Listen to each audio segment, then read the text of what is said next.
9ാം ക്ലാസ്സിലാണ് നിങ്ങൾക്ക് ആ ഒരു സൈക്കോളജിസ്റ്റ് ആകണമെന്ന് ഫാദർ പറഞ്ഞു തന്നതും പിന്നെ ഇതിലേക്ക് വന്നതും ഒക്കെ. സാധാരണഗതിയിൽ ഇങ്ങനെ പ്രോബ്ലമുള്ള ആളുകൾ പൊതുവേ പറയാൻ മടിക്കുന്ന ആളുകളായിരിക്കും. അപ്പോൾ ഇങ്ങനെ സംസാരിക്കാൻ പറ്റാത്ത അല്ലെങ്കിൽ സൈക്കോളജിസ്റ്റിൻ്റെയൊക്കെ അടുത്ത് എത്താൻ പറ്റാത്ത രീതിയിലുള്ള ആളുകളുണ്ടാകും ഇല്ലേ? അപ്പോൾ അവരെ എങ്ങനെയാണ് ഇതിലേക്ക് എത്തിക്കുക? സ്കൂളുകളിൽ എനിക്ക് തോന്നുന്നു കുറച്ചും കൂടെ ഒരു മോട്ടിവേഷൻ സ്പീച്ച് ആയിരിക്കും നടത്തുക. അതുകൊണ്ട് കുട്ടികൾക്ക് പ്രത്യേകിച്ച് ഒന്നും ഇമ്പാക്റ്റ് ഉള്ളതായിട്ട് എൻ്റെ എക്സ്പീരിയൻസിൽ എനിക്ക് തോന്നുന്നില്ല. ഇപ്പൊ എൻ്റെ കണ്ണുകളിലേക്ക് നോക്ക്, എനിക്ക് എന്തെങ്കിലും പ്രശ്നമുണ്ടോ? നല്ല യാത്രാക്ഷീണം മാത്രമേ എനിക്ക് കാണുന്നുള്ളൂ, വേറെ ഒന്നും കാണുന്നില്ല. പണ്ടൊക്കെ അവർക്ക് എപ്പോഴും ഒരു ഫ്രണ്ട്, ഒരാൾക്കൊരു ബുദ്ധിമുട്ടുണ്ടെങ്കിൽ അയാൾ ഫ്രണ്ടാണ്, എൻ്റെ ഫ്രണ്ടിനെ കൊണ്ടുവന്നിട്ടുണ്ട്, ഇവനിങ്ങനെ പ്രോബ്ലത്തിലൂടെ കടന്നു പോകുന്നു പറയും. ഇപ്പോൾ കുറച്ചും കൂടെ അവർ പേഴ്സണലി നമ്മുടെ അടുത്ത് വന്നിട്ട് പറയും എനിക്കിങ്ങനെ ഒരു പ്രോബ്ലം ഉണ്ടെന്ന് പറയും. അവരുള്ളിലൊരു ചേഞ്ച് ചെയ്യാനുള്ള മോട്ടിവേഷൻ ഉണ്ടെങ്കിലാണ് തെറാപ്പി ഒന്നും കൂടെ ഫാസ്റ്റായിട്ട് റിസൾട്ട് ഉണ്ടാവുക. ആ സമയത്ത് അത് അങ്ങനെ വർക്ക്ഷോപ്പിനോ അല്ലെങ്കിൽ ഇങ്ങനെ ക്യാമറയൊക്കെ മുമ്പിലൊക്കെ വരുമ്പോൾ പോഡ്കാസ്റ്റിനൊക്കെ ഇങ്ങനെ പറയാറുണ്ട്. അടുത്ത് മിക്കവാറും സൈക്കോളജിസ്റ്റ് റൂമിൽ നിങ്ങൾക്ക് ടിഷ്യൂ പേപ്പർ കാണാൻ പറ്റും. അതെ, ഞാൻ ഒരുപാട് ടിഷ്യൂ പേപ്പർ അതെ, ഓപ്പിൽ വന്നപ്പോൾ റൂമിൽ ഒരു പെർമനന്റ് റിലീഫാണെന്ന് പറയുന്നില്ല, പക്ഷെ അത് നമ്മളെ പ്രശ്നങ്ങളൊക്കെ പറഞ്ഞ് നമ്മളൊന്നും കരയുമ്പോൾ നമുക്ക് റിലീഫ് ഉണ്ടാവും. ജിമ്മിൽ പോകുന്ന ആക്ച്വലി മെൻ്റൽ ഹെൽത്തിന് വളരെ നല്ലതാണ്.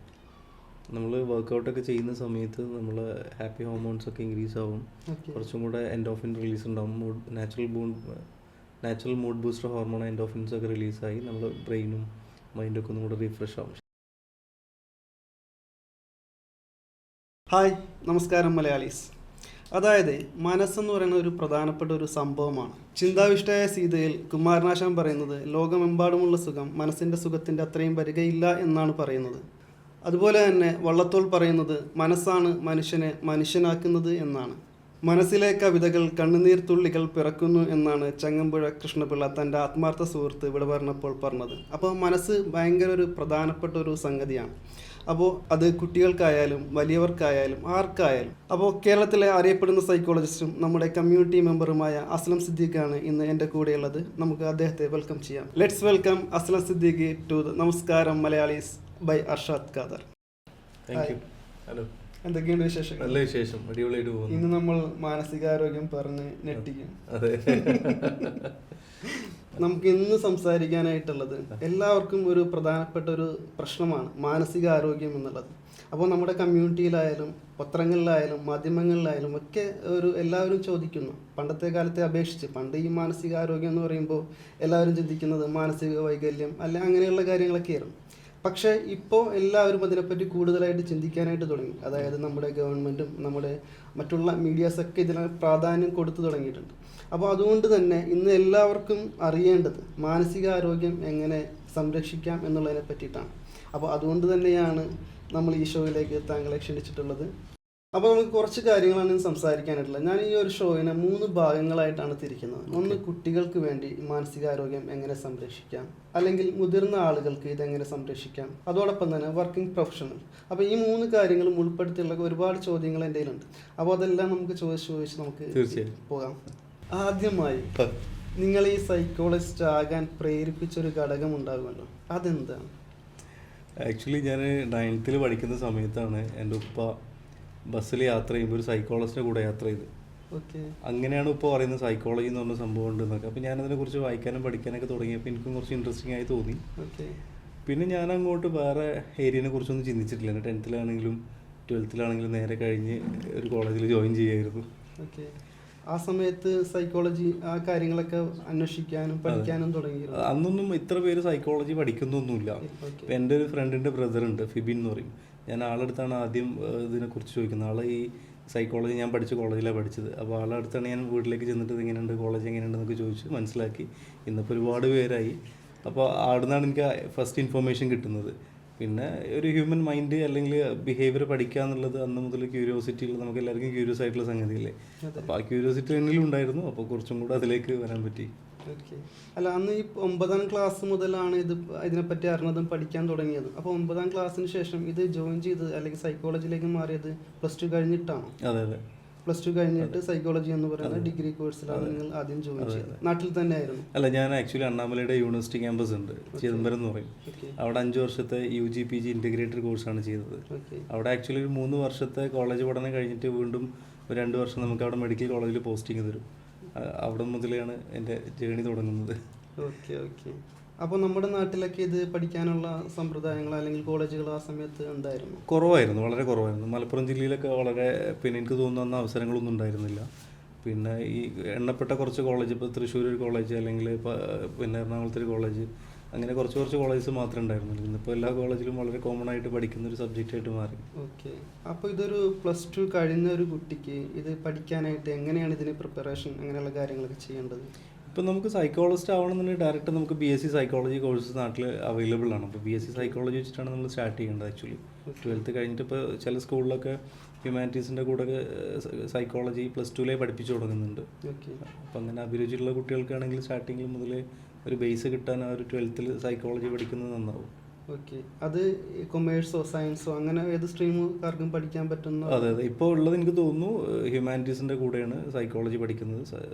സയൻസിലും ഒരു സബ്ജക്റ്റ് ആയിട്ടുള്ളതായിട്ട് ഞാൻ മനസ്സിലാക്കുന്നുണ്ട്. ഓക്കെ. ഈ 9ാം ക്ലാസ്സിൽ മനുഷ്യനെ മനസ്സിലാക്കാൻ തുടങ്ങി എന്ന് പറഞ്ഞല്ലോ, ആ സമയത്ത് ആരെയാണ്, ഫ്രണ്ട്സിനെയാണോ ഗേൾ ഫ്രണ്ട്സിനെയാണോ? അന്ന് ആക്ച്വലി മനസ്സിലാക്കാൻ തുടങ്ങിയിട്ടില്ല. ഈ സബ്ജക്റ്റിനെ കുറിച്ച് പറഞ്ഞപ്പോൾ പിന്നെ ഒരു ബിഹേവിയർ അറിയാനും മനുഷ്യന്റെ മനസ്സറിയാനുള്ള ഒരു ക്യൂരിയോസിറ്റിന്റെ പുറത്താണ് അതിലേക്ക് വരുന്നത്. അങ്ങനെ ആരെങ്കിലും പഠിക്കാൻ ശ്രമിച്ചിട്ടുണ്ടോ?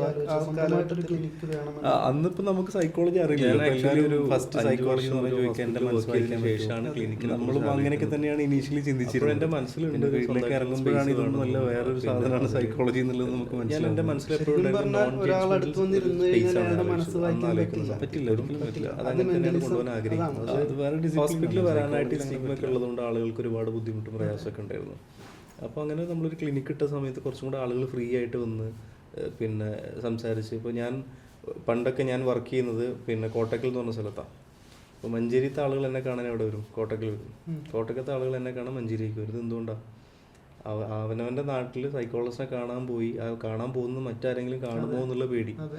അപ്പോൾ ഈ ഒരു ക്ലിനിക്ക് ഇട്ടപ്പോൾ ആളുകൾക്ക് വളരെ സേഫായിട്ട് തോന്നി. പിന്നെ അതിന് ശേഷം എനിക്ക് കുറച്ചും കൂടെ അതിൽ പിന്നെ അതെങ്ങനെ കുറച്ചും കൂടെ വലുതാക്കാം, എങ്ങനെ അത് സ്കെയിലപ്പ് ചെയ്യാം എന്നുള്ള തോട്ടൊക്കെ വന്ന് ഇപ്പോൾ ആൾറെഡി നമ്മൾ ഓൺലൈനായിട്ടൊരു 25+ കൺട്രീസിൽ നിന്നൊക്കെ നമ്മൾ കൺസൾട്ടേഷൻസ് എടുക്കുന്നുണ്ട് ഇപ്പോൾ സൈഫോസിൽ. ഓക്കെ. ഒരു സൈക്കോളജിസ്റ്റായ താങ്കളുടെ ഒരു ദിവസം എങ്ങനെയാണ് സ്റ്റാർട്ട് ചെയ്യുന്നത്? അല്ലെങ്കിൽ എന്തൊക്കെ നിങ്ങൾക്കും ഇതുപോലുള്ള മാനസിക പിരിമുറുക്കങ്ങളോ അങ്ങനെയുള്ള പ്രശ്നങ്ങളൊക്കെ വരാറുണ്ടോ? ഞാൻ എൻ്റെ കരിയറൊക്കെ തുടങ്ങുന്ന സമയത്ത് അത് കുറച്ച് ഹെക്റ്റിക്കായിട്ട് തോന്നിയിരുന്നു. കാരണം ഇനീഷ്യലി ഞാൻ 2 ഹോസ്പിറ്റലിൽ വർക്ക് ചെയ്യും ഒരേ ഡേയിൽ. മോർണിംഗ് ടു നൂൺ ഒരു ഹോസ്പിറ്റലും ഈവനിങ് വേറെ ഹോസ്പിറ്റലും. അപ്പോൾ നല്ല ബാക്ക് ടു ബാക്ക് റണ്ണിങ്ങും റഷൊക്കെ ആയിരിക്കും. പിന്നെ ക്ലിനിക്ക് തുടങ്ങിയപ്പോൾ അത് കുറച്ചും കൂടെ കൂടി. കാരണം എനിക്ക് പെട്ടെന്ന് ഹോസ്പിറ്റലിൽ വിടാൻ പറ്റില്ല എന്നുള്ളതുകൊണ്ട് ക്ലിനിക്കിൽ കുറച്ചും കൂടെ, അപ്പോൾ 3 സ്ഥലത്തായി. പിന്നെ ഞാനത് മാനേജ് ചെയ്തു. ഇപ്പോൾ ക്ലിനിക്ക് മാത്രമേ ഉള്ളൂ. അപ്പോൾ ഞാൻ എൻ്റെ മെൻ്റൽ ഹെൽത്ത് നന്നായിട്ട് കെയർ ചെയ്ത് ഒരു ദിവസം വളരെ ലിമിറ്റഡ് ആയിട്ടുള്ള കേസ് എടുത്തിട്ട് മാത്രമാണ് ഇപ്പോൾ മുന്നോട്ട് പോകുന്നത്. എന്തായാലും ഒരു ടൈം കഴിഞ്ഞാൽ നമ്മൾ വളരെ പിന്നെ ഹെക്റ്റിക്കായിട്ട് ബാക്ക് ടു ബാക്ക് ആയിട്ട് കേസ് എടുക്കുകയാണെങ്കിൽ നമ്മൾ മെൻ്റൽ ഹെൽത്തിനെ ബാധിക്കും എന്നുള്ളത് വളരെ ഡെഫിനറ്റാണ്. ഓക്കെ. അതെങ്ങനെയാണ് നിങ്ങൾ ഓവർകം ചെയ്യുന്നത്? എന്തെങ്കിലും ടിപ്സുകൾ നിങ്ങൾക്കുണ്ടോ? അല്ലെങ്കിൽ മറ്റുള്ള സൈക്കോളജിസ്റ്റിനെ സമീപിക്കുക അങ്ങനെ എന്തെങ്കിലും ഉണ്ടോ? മറ്റുള്ള സൈക്കോളജിസ്റ്റ് സമീപിക്കുക വെച്ചാൽ ഡെഫിനറ്റായിട്ടും നമുക്ക് ഒരു പ്രോബ്ലം വന്നാൽ നമ്മൾ വേറെ സൈക്കോളജിസ്റ്റിനെ കാണേണ്ടി വരും എന്നുള്ളത് ഫോർ ഷുവറാണ്. ഞാനിപ്പോൾ ചെയ്യുന്നത് ലിമിറ്റഡ് ആയിട്ട് മാത്രം കേസ് എടുക്കുക എന്നുള്ളതാണ് ഞാനിപ്പോൾ ചെയ്തുകൊണ്ടിരിക്കുന്നത്. ബാക്കി എൻ്റെ സമയത്ത് ഞാൻ ഇഷ്ടപ്പെട്ട വായിക്കാനാണെങ്കിലും അതല്ലെങ്കിൽ വേറെ എന്തെങ്കിലും പഠിക്കാനാണെങ്കിലും ഇപ്പോൾ മക്കളെ കൂടെ സ്പെൻഡ് ചെയ്യാനാണെങ്കിലും ആ രീതിയിലൊക്കെ കുറച്ചും കൂടെ ക്വാളിറ്റി ടൈം ഫാമിലിയുടെ കൂടെ ഒക്കെ ചിലവഴിച്ചിട്ടാണ് ഇപ്പോൾ മാനേജ് ചെയ്യുന്നത്.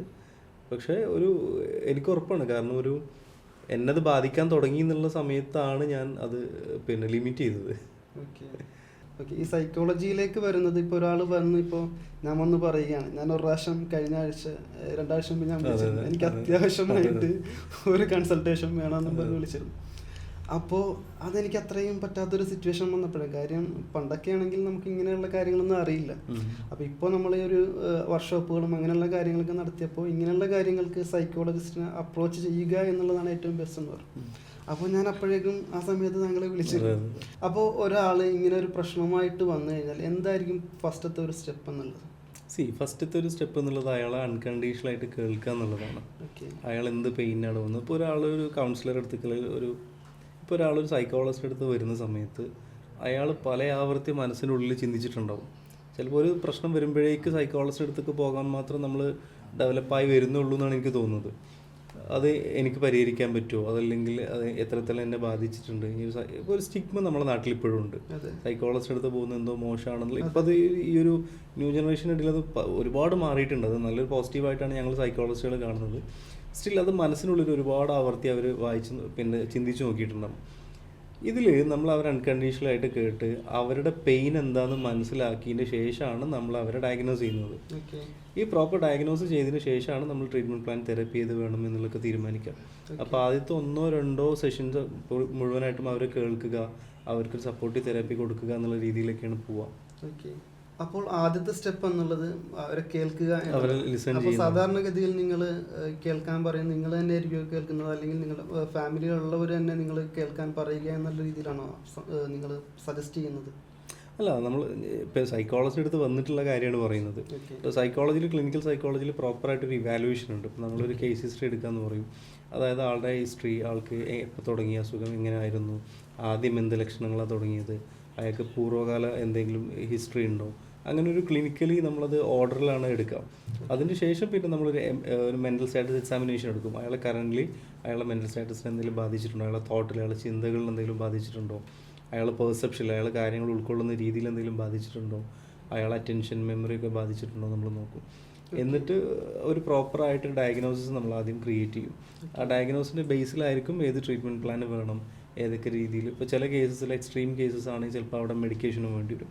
അപ്പോൾ സൈക്യാട്രിസ്റ്റ് അടുത്തേക്ക് റെഫർ ചെയ്യണോ, അതോ നമുക്ക് ഡീൽ ചെയ്യാൻ പറ്റുന്ന തെറാപ്പിയിലൂടെ മാറ്റാൻ പറ്റുന്ന കേസാണോ എന്നൊക്കെ അവിടെയാണ് നമ്മൾ തീരുമാനിക്കുക. സാധാരണഗതിയിൽ ഇങ്ങനെ പ്രോബ്ലമുള്ള ആളുകൾ പൊതുവേ പറയാൻ മടിക്കുന്ന ആളുകളായിരിക്കും. അപ്പോൾ ഞാനും അങ്ങനെയൊക്കെ തന്നെയായിരുന്നു. ഞാൻ ഏറ്റവും ലാസ്റ്റാണ് ഇങ്ങനെ സംസാരിച്ചാൽ കൊള്ളാം എന്നുള്ളൊരു ചിന്തയിലേക്ക് എത്തിയത്. പിന്നെ ഞാൻ ലാസ്റ്റ് എൻ്റെ ഒരു ഫ്രണ്ടുമായിട്ട് സംസാരിച്ചപ്പോൾ അത് ഏകദേശം മാറി. അപ്പോൾ ഇങ്ങനെ സംസാരിക്കാൻ പറ്റാത്ത, അല്ലെങ്കിൽ സൈക്കോളജിസ്റ്റിൻ്റെയൊക്കെ അടുത്ത് എത്താൻ പറ്റാത്ത രീതിയിലുള്ള ആളുകളുണ്ടാകും ഇല്ലേ? അപ്പോൾ അവരെ എങ്ങനെയാണ് ഇതിലേക്ക് എത്തിക്കുക? ഇതിൽ നമുക്ക് സൊസൈറ്റിയിൽ ഇപ്പോൾ ഈ ഒരു ടോക്കിൽ നമ്മൾ മെൻ്റൽ ഹെൽത്ത് നിങ്ങൾ ചൂസ് ചെയ്തു. ഈ ചൂസ് ചെയ്യുന്നതിന് പിന്നിൽ നിങ്ങൾക്കൊരു ഇൻറ്റൻഷൻ ഉണ്ടാവും അല്ലേ? ഇപ്പോൾ ഒരു ആളുകൾക്കൊരു അവയർനെസ് സ്പ്രെഡ് ചെയ്യുക എന്നുള്ളത്. ഇത് ആക്ച്വലി കേരളത്തിൽ ഫലം കണ്ട് തുടങ്ങിയിട്ടുണ്ട്. ഇപ്പം ഞാനൊരു 10 വർഷം മുമ്പ് അല്ലെങ്കിൽ 12 വർഷം മുമ്പ് എൻ്റെ കരിയർ സ്റ്റാർട്ട് ചെയ്യുന്ന സമയത്തുള്ള സിറ്റുവേഷൻ അല്ല ഇപ്പോൾ ഉള്ളത്. ഇപ്പോൾ ആളുകൾ കുറച്ചും കൂടെ റെഡിലി അവൈലബിൾ ആയിട്ട് വരുന്നുണ്ട്. അവർ തെറാപ്പി വേണമെന്ന് പറഞ്ഞിട്ട് വരുന്നുണ്ട്. ഇപ്പോൾ ഹസ്ബൻഡ് വൈഫ് എന്തെങ്കിലും കോൺഫ്ലിക്റ്റ് ഉണ്ടായിക്കഴിഞ്ഞാൽ അവർ തെറാപ്പി ചൂസ് ചെയ്യുന്നുണ്ട്. ഇപ്പോൾ എസ്പെഷ്യലി ജെൻസീസൊക്കെ വളരെ കൂളായിട്ട് തെറാപ്പിക്ക് അവർ കയറി വരുന്നുണ്ട്. അവർക്ക് ഇങ്ങനത്തെ നമ്മൾ പറയുന്ന ഈ ഒരു 90s കിഡ്സിൻ്റെ അല്ലെങ്കിൽ അതിന് മുമ്പുള്ള ആളുകൾ ഇൻഹിബിഷനൊന്നും അവർക്കില്ല. അപ്പോൾ ഈ ഒരു ട്രെൻഡ് വരുന്നുണ്ട്. അപ്പോൾ ആ ട്രെൻഡിൻ്റെ കൂടെ ചേഞ്ച് വരുന്നതാണ് നമ്മൾ പ്രതീക്ഷിക്കുന്നത്. പിന്നെ നമുക്ക് ചെയ്യാൻ പറ്റുന്ന കാര്യം, നമ്മൾ ഒരു ഫ്രണ്ട് ആണെങ്കിലോ അല്ലെങ്കിൽ നമ്മൾ ക്ലോസ് ആയിട്ടുള്ള റിലേറ്റീവ് ആണെങ്കിലോ അവർ അൺകണ്ടീഷണലായിട്ട് സപ്പോർട്ട് ചെയ്യുക. അവർക്ക് അവർ മെൻ്റൽ സൈഡ് അവർ ഓക്കെ ആണോ, അവർ മെൻ്റലി ഓക്കെ ആണോ നമ്മൾ ഇടയ്ക്ക് ചെക്ക് ചെയ്യുക എന്നുള്ളതാണ് നമുക്ക് ചെയ്യാനുള്ളത്. ഓക്കെ. അപ്പോൾ നമ്മൾ നേരത്തെ പറഞ്ഞു 3 കാറ്റഗറി ആയിട്ടാണ് നമ്മൾ തിരിക്കുക എന്നുള്ളത്. ഇപ്പോൾ കുട്ടികളുടെ ഒരു മെൻ്റൽ ഹെൽത്ത് എന്നുള്ള രീതിയിൽ, അപ്പോൾ കുട്ടികൾക്ക് ഒരു മെൻ്റൽ ഹെൽത്ത് എന്നുള്ള രീതിയിൽ ഇപ്പോൾ സ്കൂളിൽ പഠിക്കുന്ന കുട്ടികളുണ്ടാകും. അപ്പോൾ അവർക്ക് ചിലപ്പോൾ പല രീതിയിൽ പ്രശ്നങ്ങൾ വരാൻ സാധ്യതയുണ്ട്. അധ്യാപകർക്കിടയിൽ നിന്നും, അല്ലെങ്കിൽ കൂട്ടുകാർക്കിടയിൽ നിന്നും, അല്ലെങ്കിൽ മറ്റുള്ള പൊതുസ്ഥലങ്ങളിൽ നിന്നൊക്കെ. അപ്പോൾ അങ്ങനെയുള്ള കുട്ടികളെ എങ്ങനെയാണ് ഈ ഒരു മെൻ്റൽ ഹെൽത്തിലേക്ക്, അല്ലെങ്കിൽ മെൻ്റൽ ഹെൽത്ത് സംരക്ഷിക്കാനായിട്ട് നമുക്ക് ചെയ്യാൻ സാധിക്കുക? എനിക്കറിയാവുന്ന ഒരു കേസുണ്ട് ശരിക്കും പറഞ്ഞാൽ. അപ്പോൾ ആ ഒരു കുട്ടി എന്ന് പറയുമ്പോൾ സ്കൂളിൽ പഠിക്കുന്നതാണ്, ശരിക്കും ഒരു ഹൈസ്കൂളിൽ പഠിക്കുന്ന വിദ്യാർത്ഥിയാണ്. പക്ഷേ സ്കൂളിൽ നിന്നുള്ള മോശം അനുഭവം, കൂട്ടുകാർക്കിടയിൽ നിന്നുള്ള മോശം അനുഭവം, സ്കൂളിൽ പോകണ്ട, മടി പിടിച്ചിരിക്കുന്ന ഒരു അവസ്ഥയിലേക്കാണ് എത്തിയത്. അപ്പോൾ അങ്ങനെയുള്ള കുട്ടികളെ നമുക്ക് എങ്ങനെ ഇതിൽ നിന്ന് രക്ഷിച്ചെടുക്കാനായിട്ട് സാധിക്കും? നിങ്ങൾ ചോദിച്ച വളരെ റെലവൻ്റ് ആയിട്ടുള്ള ക്വസ്റ്റ്യനാണ്. ഇപ്പോൾ കേരളത്തിൽ സൂയിസൈഡ് റേറ്റ് ഒക്കെ കൂടി വരുന്നതിൽ ഒരു പ്രധാന പങ്കും സ്കൂൾ സ്റ്റുഡൻസും അതിലുണ്ട്. അപ്പോൾ നമുക്ക് ചെയ്യാൻ പറ്റുന്ന കാര്യം അവരെത്രയും പെട്ടെന്ന് ഒരു പ്രൊഫഷണലായിട്ട് ലിങ്ക് ചെയ്യുക എന്നുള്ളതാണ്. അപ്പോൾ മിക്ക സ്കൂളുകളിലും ശരിക്കും സ്കൂൾ കൗൺസിലേഴ്സ് എന്നുള്ള പോസ്റ്റിലൊന്നും പ്രോപ്പറായിട്ട് ആളുകളില്ല എന്നാണ് ഞാൻ മനസ്സിലാക്കുന്നത്. ഇനി ഉണ്ടെങ്കിൽ തന്നെ പല സ്കൂളിലും ഞാൻ കണ്ടിട്ടുണ്ട്, ഏതെങ്കിലും ഒരു ടീച്ചറെ പിടിച്ചിട്ട് സ്കൂൾ കൗൺസിലർ എന്നുള്ള പോസ്റ്റിലേക്ക് വെക്കും. അവർക്ക് അതിനുള്ള ക്വാളിഫിക്കേഷൻ ഉണ്ടോ, അല്ലെങ്കിൽ സൈക്കോളജിയുടെ ബേസ് പഠിച്ചിട്ടുണ്ടോ എന്നറിയില്ല. അപ്പോൾ ശരിക്കും നമുക്ക് എപ്പോഴും നമ്മൾ ചെറിയ കുട്ടികളാണെങ്കിൽ അവരെപ്പോഴും ചെക്ക് ചെയ്തുകൊണ്ടേയിരിക്കണം. ഈ ഒരു ഹൈസ്കൂൾ എന്നൊക്കെ പറഞ്ഞാൽ ടീനേജ് ആയിരിക്കും. ടീനേജ് ആക്ച്വലി ട്രാൻസിഷൻ പീരീഡാണ്. ഏറ്റവും കൂടുതൽ മെൻ്റലി ഫിസിക്കലി ഒക്കെ അവർ ട്രെയിൻഡ് ആയിട്ട് നിൽക്കുന്ന ഒരു സമയമാണ് ടീനേജ്. അവർക്ക് ഐഡൻറ്റിറ്റി ക്രൈസിസ് ഉണ്ടാവും. അവരെന്താണ് എന്നുള്ള ഒരു ചൈൽഡ്ഹുഡിൽ നിന്ന് ഒരു അഡൾട്ട്ഹുഡിലേക്ക് പോകുന്ന ട്രാൻസിഷൻ പീരീഡിൽ ഒരുപാട് സൈക്കോളജിക്കൽ ഇഷ്യൂസ് അവർ ആൾറെഡി ഫേസ് ചെയ്യുന്നുണ്ടാവും. നിർഭാഗ്യവശാൽ ആ സമയത്താണ് നമ്മുടെ SSLC, +1, +2 ആ സമയം വരുന്നത്, ക്രൂഷ്യലായിട്ടുള്ള സമയം വരുന്നത്. അപ്പോൾ ഇവരെ മെൻ്റൽ ഹെൽത്ത് വളരെ വീക്കായിരിക്കും. അപ്പോൾ കഴിയുമെങ്കിൽ നമ്മളെ സിസ്റ്റത്തിന് എത്രത്തോളം പ്രാപ്തമാക്കാൻ പറ്റുമെന്നൊന്നും എനിക്കറിയില്ല. പക്ഷേ കഴിയുമെങ്കിൽ നമ്മളെപ്പോഴും ഈ ഒരു അഡോളസൻ്റ് ഏജിലുള്ള കുട്ടികളെ ഒരു ഇഷ്യൂ ഉണ്ടെങ്കിലും ഇല്ലെങ്കിലും ഒരു ചെക്കപ്പിന് വേണ്ടിയിട്ടെങ്കിലും ഒരു സൈക്കോളജിസ്റ്റ് അടുത്തേക്ക് എപ്പോഴെങ്കിലും ഒന്ന് കൊണ്ടുപോകുന്നത് നന്നായിരിക്കും എന്ന് എനിക്ക് തോന്നുന്നു. ഓക്കെ. വെറുതെ ആണെങ്കിലും ഇടയ്ക്ക് ഒരു 6 മാസം കൂടുമ്പോഴോ അല്ലെങ്കിൽ ഒരു വർഷം കൂടുമ്പോഴോ ഇതുപോലുള്ള പ്രോഗ്രാമുകൾ സാധാരണഗതിയിൽ സ്കൂളുകളിൽ ഇങ്ങനെ പ്രോഗ്രാമുകൾ നടത്താറുണ്ടോ എന്ന് സംശയം. സ്കൂളുകളിൽ എനിക്ക് തോന്നുന്നു കുറച്ചും കൂടെ ഒരു മോട്ടിവേഷൻ സ്പീച്ച് ആയിരിക്കും നടത്തുക. അതുകൊണ്ട് കുട്ടികൾക്ക് പ്രത്യേകിച്ച് ഒന്നും ഇമ്പാക്റ്റ് ഉള്ളതായിട്ട് എൻ്റെ എക്സ്പീരിയൻസിൽ എനിക്ക് തോന്നുന്നില്ല. ഒരു 1-to-1 ആയിട്ടുള്ളൊരു പേഴ്സണലൈസ്ഡ് കെയർ കിട്ടുമ്പോൾ മാത്രമേ കുട്ടികൾക്ക് ഓപ്പണായിട്ട് സംസാരിക്കാൻ പറ്റുന്നൊരു സ്പേസ് കിട്ടുമ്പോൾ മാത്രമേ കുട്ടികൾ പറയുള്ളൂ.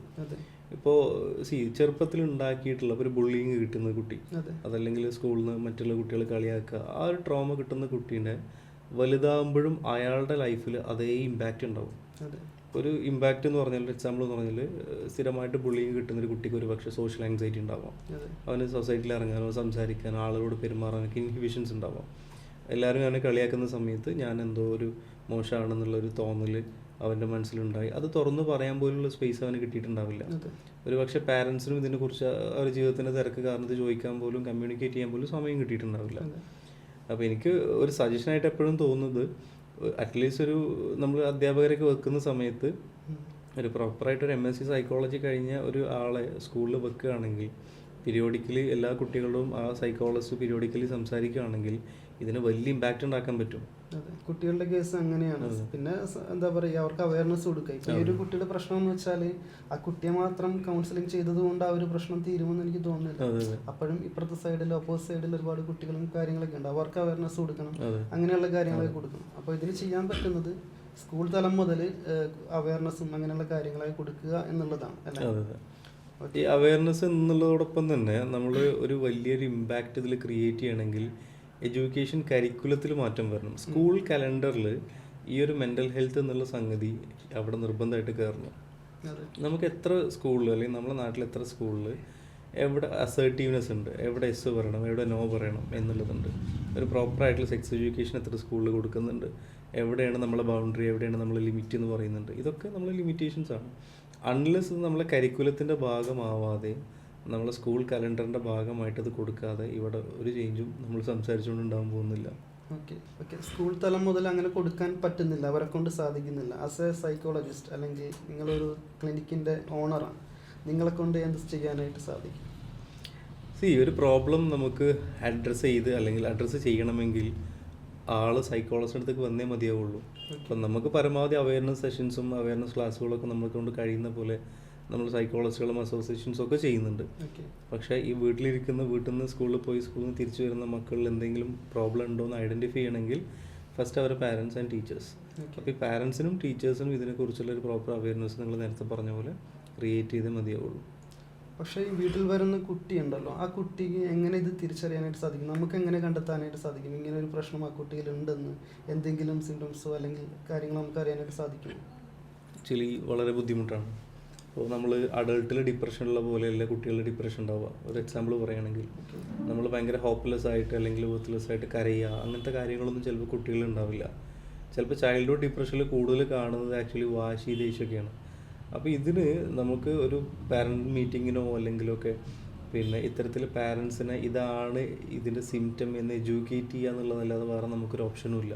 അപ്പോൾ ഈ കുട്ടികൾക്കും അതുപോലെ തന്നെ സിലബസിൻ്റെ ഭാഗമായിട്ട് മെൻ്റൽ ഹെൽത്ത് ക്രൈസിസ് ഇതാണ്, ഇത് വന്നു കഴിഞ്ഞ് ഇതിന് പോസിബിലിറ്റി ഉണ്ട്, നിങ്ങൾ ഈ നമ്പറിൽ ഹെൽപ്പ് സീക്ക് ചെയ്യണം, അല്ലെങ്കിൽ നിങ്ങൾ ഈ സ്കൂൾ കൗൺസിലറോടാണ് കണക്ട് ചെയ്യേണ്ടതെന്ന് പറഞ്ഞിട്ട് അവിടെ സിസ്റ്റത്തിൽ അങ്ങനെ ചേഞ്ച് വരേണ്ടതുണ്ട് എനിക്കെപ്പോഴും തോന്നുന്നു. അല്ല, ആ കുട്ടിക്ക് എന്തൊക്കെ മാറ്റങ്ങൾ ഉണ്ടാകാൻ സാധിക്കും? മീൻസ് നമുക്ക് തിരിച്ചറിയാനായിട്ടുള്ള എന്തെങ്കിലും ഒരു അടയാളങ്ങൾ കാണുമോ? അതെ, അതായത് ഒരു വൈഡ് വെറൈറ്റി ഓഫ് ഡിസോർഡേഴ്സ് അവിടെ വരാനുണ്ട്, അല്ലെങ്കിൽ ഒരു മെൻ്റൽ ഹെൽത്ത് പ്രശ്നങ്ങൾ വരാറുണ്ട്. ഒരു ഉദാഹരണത്തിന് നമുക്ക് ചിലപ്പോൾ ചില കുട്ടികൾക്ക് ADHD ഉണ്ടാവാം. ADHD എന്ന് പറഞ്ഞാൽ പിന്നെ attention deficit hyper activity disorder എന്നാണ് പറയാം. അപ്പോൾ ഈ ഹൈപ്പർ ആക്ടിവിറ്റി എന്ന് പറഞ്ഞാൽ ചിലപ്പോൾ അവർ ഭയങ്കര റെസ്റ്റ്ലെസ് ആയിരിക്കും, ചിലപ്പോൾ അവർക്ക് ശ്രദ്ധിക്കാൻ പറ്റുന്നുണ്ടാവില്ല, അതൊരു ഡിസോർഡർ ആവാം.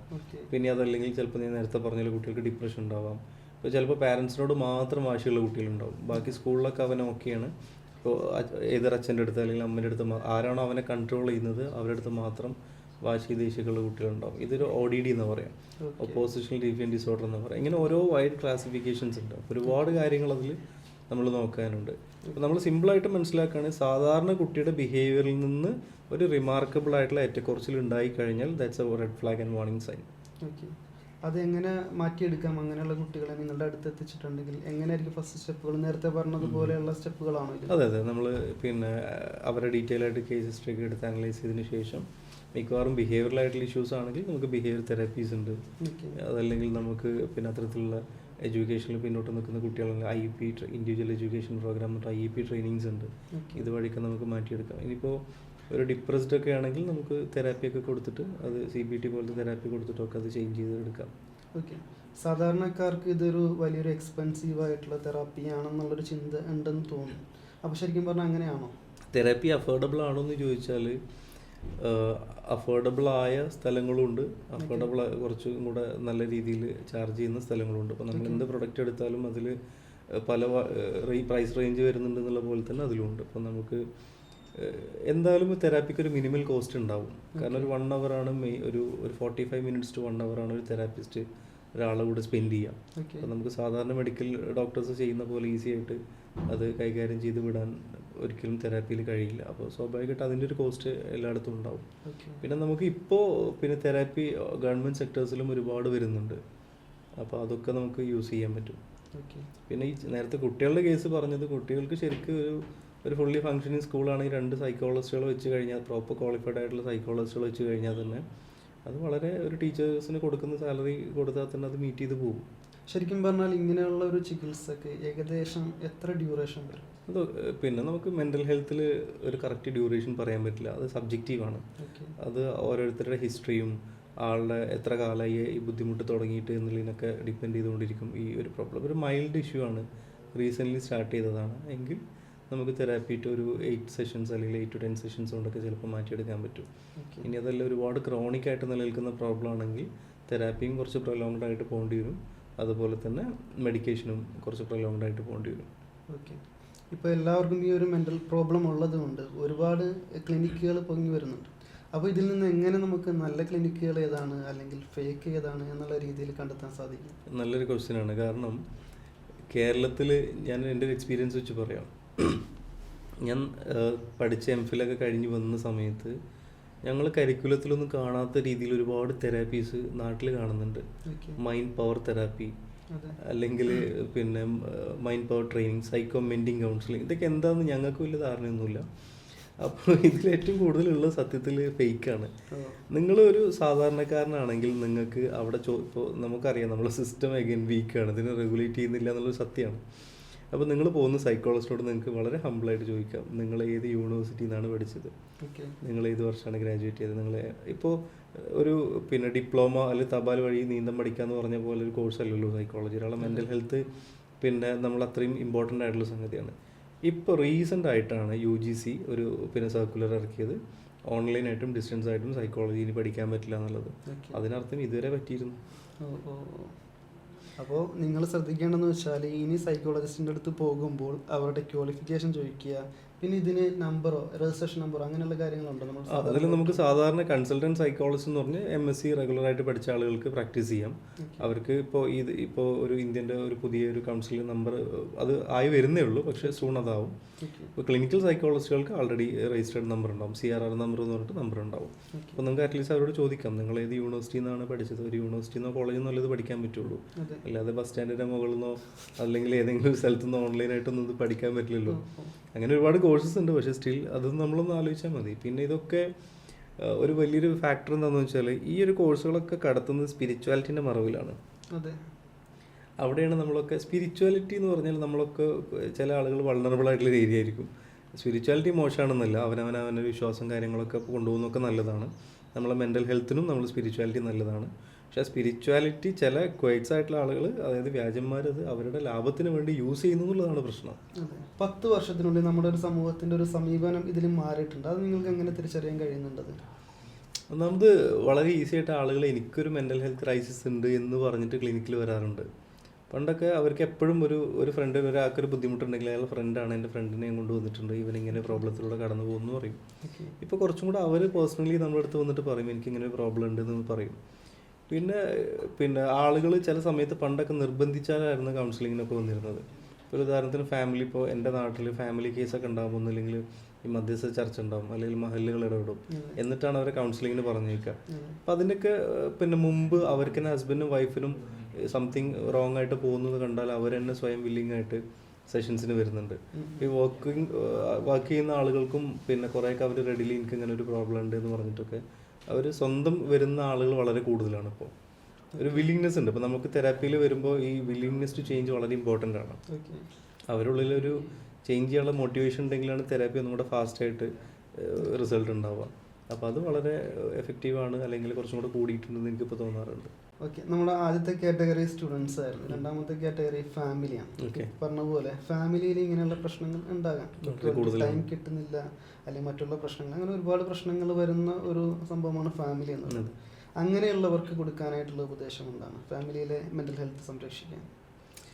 ഞാൻ എപ്പോഴും എൻ്റെ ക്ലയൻസിൻ്റെ അടുത്തൊക്കെ പറയാറുണ്ട്, നിങ്ങൾ വർക്ക് ലൈഫ് ബാലൻസ് എന്നുള്ളത് വളരെ ഇമ്പോർട്ടൻ്റ് ആയിട്ട് കാണേണ്ട ഒരു സംഗതിയാണ്. നമ്മൾ വർക്കാണോ ലൈഫാണോ മുന്നിലേക്ക് വെക്കേണ്ടതെന്ന് ചോദിച്ചാൽ രണ്ടും ഈക്വലായിട്ട് കൊണ്ടുപോകേണ്ടതുണ്ട്. നമ്മൾ വർക്കിന് മിക്കവാറും നമ്മളെ നാട്ടിലറിയാം, എന്തെങ്കിലുമൊക്കെ ഒരു ജോലി ചെയ്തിട്ട് ജീവിക്കണമെങ്കിൽ തന്നെ നല്ല പാടാണ്. അപ്പോൾ ബിസിനസ് ആണെങ്കിലും നമ്മൾ നന്നായിട്ട് ഇൻവോൾവ് ചെയ്യേണ്ടി വരും. ജോലിയാണെങ്കിലും നമ്മൾ എക്സ്ട്രാ ടൈമൊക്കെ ചെയ്താൽ ചിലപ്പോൾ നമ്മൾ മക്കളുടെ ഫീസോ അതല്ലെങ്കിൽ ഫാമിലിയുടെ കാര്യങ്ങളൊക്കെ നമുക്ക് മീറ്റ് ചെയ്യാൻ പറ്റുള്ളൂ. അപ്പോൾ ഫാമിലിയുടെ കാര്യങ്ങൾ മീറ്റ് ചെയ്യാൻ വേണ്ടി നമ്മൾ അവിടെ കോംപ്രമൈസ് ചെയ്യുന്നത് എന്താ? ഫാമിലിയുടെ അടുത്തുള്ള ടൈം. അപ്പോൾ ഈ ഒരു സാധനം നമുക്ക് കൃത്യമായിട്ട് മുന്നോട്ട് കൊണ്ടുപോകാതെ ഒരിക്കലും അവിടെ ഒരു ഹാർമണി ഉണ്ടാവില്ല. ഫാമിലിക്ക് വേണ്ടത് കമ്മ്യൂണിക്കേഷനാണ്. ഇപ്പോൾ നിങ്ങൾ ആലോചിച്ച് നോക്കൂ, ഇപ്പോൾ ഒരാളുടെ കല്യാണം കഴിഞ്ഞ് 25-ാമത്തെ വയസ്സിലാണ്, ഒരാളുടെ ഒരു ലേഡിയുടെ കല്യാണം, ആളുടെ ഹസ്ബൻഡിന് 28 വയസ്സുണ്ടെന്ന് വിചാരിച്ചോ. ഈ 25 വയസ്സിലും 28 വയസ്സിലും അവർക്കുള്ള തോട്ട് പ്രോസസ്സ് ആവില്ല അവർ 40-ഓ 30-ഓ ഒക്കെ ആവുന്ന സമയത്ത്, അല്ലെങ്കിൽ 45-ഒക്കെ ആവുന്ന സമയത്ത് ഈ തോട്ട് പ്രോസസ്സ് മാറിയിട്ടുണ്ടാവും. ഈ തോട്ട് പ്രോസസ്സ് മാറുന്ന സമയത്ത് ഇവർ മ്യൂച്വലി അതേ അണ്ടർസ്റ്റാൻഡിങ്ങിൽ പോകണമെങ്കിൽ അവിടെ എന്ത് നടക്കണം? പ്രോപ്പറായിട്ടുള്ള കമ്മ്യൂണിക്കേഷൻ നടക്കണം. ആ കമ്മ്യൂണിക്കേഷൻ നടന്നിട്ടില്ലെങ്കിൽ സ്വാഭാവികമായിട്ട് അവിടെ ഒരു ഹ്യൂജ് ഗ്യാപ്പ് അവിടെ ഫോം ആവും. അപ്പോൾ അത് വളരെ ഇമ്പോർട്ടൻ്റ് ആയിട്ട് നമ്മൾ കാണേണ്ടതാണ്. ഈ ടൈം ഇൻവെസ്റ്റ് ചെയ്യുക എന്നുള്ളത് മാത്രമാണ് അവിടെയുള്ള സൊല്യൂഷൻ. ടൈം ഇൻവെസ്റ്റ് ചെയ്യുമ്പോൾ സ്വാഭാവികമായിട്ട് അതിന് പിന്നാലെ കമ്മ്യൂണിക്കേഷനും ഹാർമണി അല്ലെങ്കിൽ ഫൺ എലമെൻ്റൊക്കെ അവിടെ ഓട്ടോമാറ്റിക്കലി വരും. കുറേ മിസ്അണ്ടർസ്റ്റാൻഡിങ് പോകും. നമ്മുടെ അടുത്ത് ഇല്ലാത്ത സമയത്താണ് നമ്മൾ കുറേ മിസ്അണ്ടർസ്റ്റാൻഡിങ്ങിലേക്കും പ്രോബ്ലത്തിലേക്കൊക്കെ പോവാം. ഈ സൈഫേഴ്സിൽ ഏറ്റവും കൂടുതൽ പ്രശ്നങ്ങൾ വരുന്നത് ഏത് സെക്ടറിൽ നിന്നാണ്? ഈ ഫാമിലി ആണോ, സ്റ്റുഡൻസ് ആണോ, വർക്കിംഗ് പ്രൊഫഷണൽസ് ആണോ? നമുക്ക് മിക്സ്ഡ് ആയിട്ടാണ് എല്ലാവരും വരുന്നുണ്ട്. പിന്നെ ഫാമിലി കേസസ് ഉണ്ട്, അതുപോലെ തന്നെ വർക്കിംഗ് പ്രൊഫഷണൽസ് ഉണ്ട്. പിന്നെ ഒരു വലിയ കമ്മ്യൂണിറ്റിയാണ്, പറയാതിരിക്കാൻ പറ്റില്ല, ഈ നീറ്റൊക്കെ പ്രിപ്പയർ ചെയ്യുന്ന കുട്ടികൾ. ഒട്ടുമിക്ക എല്ലാ കുട്ടികൾക്കും അവരെ ആങ്സൈറ്റി ഇഷ്യൂസോ അല്ലെങ്കിൽ അവർ സ്ട്രെസ്സോ അനുഭവിക്കുന്ന കുട്ടികളാണ്. ഞാനിപ്പോൾ ഹോസ്പിറ്റലിലൊക്കെ വർക്ക് ചെയ്യുന്ന സമയത്ത് ഒരു ദിവസം എന്തായാലും എനിക്കൊരു 1 to 2 കേസസ് ഈ നീറ്റിനൊക്കെ പ്രിപ്പയർ ചെയ്യുന്ന കുട്ടികളുണ്ടാവാറുണ്ട്. അപ്പോൾ അതും വളരെ കൂടുതലാണ്. ഒരുപാട് പേര് നീറ്റ് പ്രിപ്പയർ ചെയ്യുന്ന ആളുകൾ വരാറുണ്ടെന്ന് പറഞ്ഞു. അങ്ങനെയുള്ള കുട്ടികളോട് എന്താണ് പറയാനുള്ളത്? അവരുടെ മെൻ്റൽ ഹെൽത്ത് എന്തായാലും ഒരു സ്ട്രെസ് ഡിമാൻഡിങ് ആയിട്ടുള്ള കോഴ്സാണ് ശരിക്ക്, അല്ലെങ്കിൽ പ്രിപ്പറേഷനാണ് നീറ്റൊക്കെ. അപ്പോൾ നമുക്കറിയാം വളരെ തുച്ഛമായ പെർസെൻറ്റേജ് കുട്ടികൾ മാത്രമേ കയറുന്നുള്ളൂ. അപ്പോൾ അവരുടെ മെൻ്റൽ ഹെൽത്ത് ബാലൻസ് ചെയ്യാനും അല്ലെങ്കിൽ അത് എഫക്റ്റീവായിട്ട് മുന്നോട്ട് കൊണ്ടുപോകാനുള്ളൊരു സ്ട്രാറ്റജി ബിൽഡ് ചെയ്തതിന് ശേഷം മാത്രം നിങ്ങൾ ഈ പ്രിപ്പറേഷൻ ഇറങ്ങാൻ പാടുള്ളൂ എന്നാണ് എനിക്ക് പറയാനുള്ളത്. അതിപ്പോൾ ചിലപ്പോൾ നമ്മൾ ഫാമിലിയിൽ നിന്ന് ഡിറ്റാച്ച്ഡ് ആവും, നമ്മൾ ഒട്ടും ഫോൺ ഉപയോഗിക്കില്ല, ഫ്രണ്ട്സിൻ്റെ അടുത്ത് ഡിറ്റാച്ച്ഡ് ആവും, അവരെ പഠനം എന്നുള്ളതിലേക്ക് മാത്രം മുഴുകിപ്പോവും. നമുക്ക് തീരെ സോഷ്യലി കമ്മ്യൂണിക്കേറ്റ് ചെയ്യാണ്ട് അല്ലെങ്കിൽ ഫ്രണ്ട്സിനോട് ടൈം സ്പെൻഡ് ചെയ്യാണ്ട് നമ്മൾ അതിലേക്ക് ഇരുന്ന് കഴിഞ്ഞാൽ എന്തായാലും മറ്റു ലാസ്റ്റ് നമ്മളൊക്കെ ചിലപ്പോൾ നമുക്ക് നീറ്റ് കിട്ടിയാലും നമ്മളെ മെൻ്റൽ ഹെൽത്ത് റിസ്ക്കിലാവും. അപ്പോൾ ഈ ഒരു സ്പെസിഫിക് ആയിട്ടുള്ള ഡ്യൂറേഷനിൽ നമ്മൾ സോഷ്യലൈസ് ചെയ്യാനും നമുക്ക് ഇഷ്ടപ്പെട്ട കാര്യങ്ങൾ ചെയ്യാനും അല്ലെങ്കിൽ നമുക്ക് മനസ്സിന് സന്തോഷം കിട്ടുന്ന കാര്യങ്ങൾ ചെയ്യാനൊക്കെ അവർ ഇൻവോൾവ് ചെയ്യേണ്ടതുണ്ട്. ഓക്കെ, ഇപ്പോൾ ഒരുപാട് ഡൈവോഴ്സ് കൂടി വരുന്ന ഒരു കാലഘട്ടമാണിത്. അപ്പോൾ അങ്ങനെയുള്ള ഡിവോഴ്സുകൾ കൂടാൻ മെയിനായിട്ടുള്ള കാരണം ഈ ഒരു മെൻ്റൽ ഹെൽത്തിൻ്റെ പ്രശ്നങ്ങൾ തന്നെയല്ലേ? അതും ഒരു വൺ ഓഫ് ദി റീസൺ ആണ്. മെൻ്റൽ ഹെൽത്തിൻ്റെ issue one of the reason ആണ്. ഓക്കെ, ഇനിയുള്ളതെന്ന് വെച്ചാൽ ഓഫീസുകളിൽ കഴിഞ്ഞിടെ ഒരു സംഭവമൊക്കെ ഉണ്ടായല്ലോ, യുവയിലെ പ്രശ്നങ്ങളൊക്കെ ഉണ്ടായി.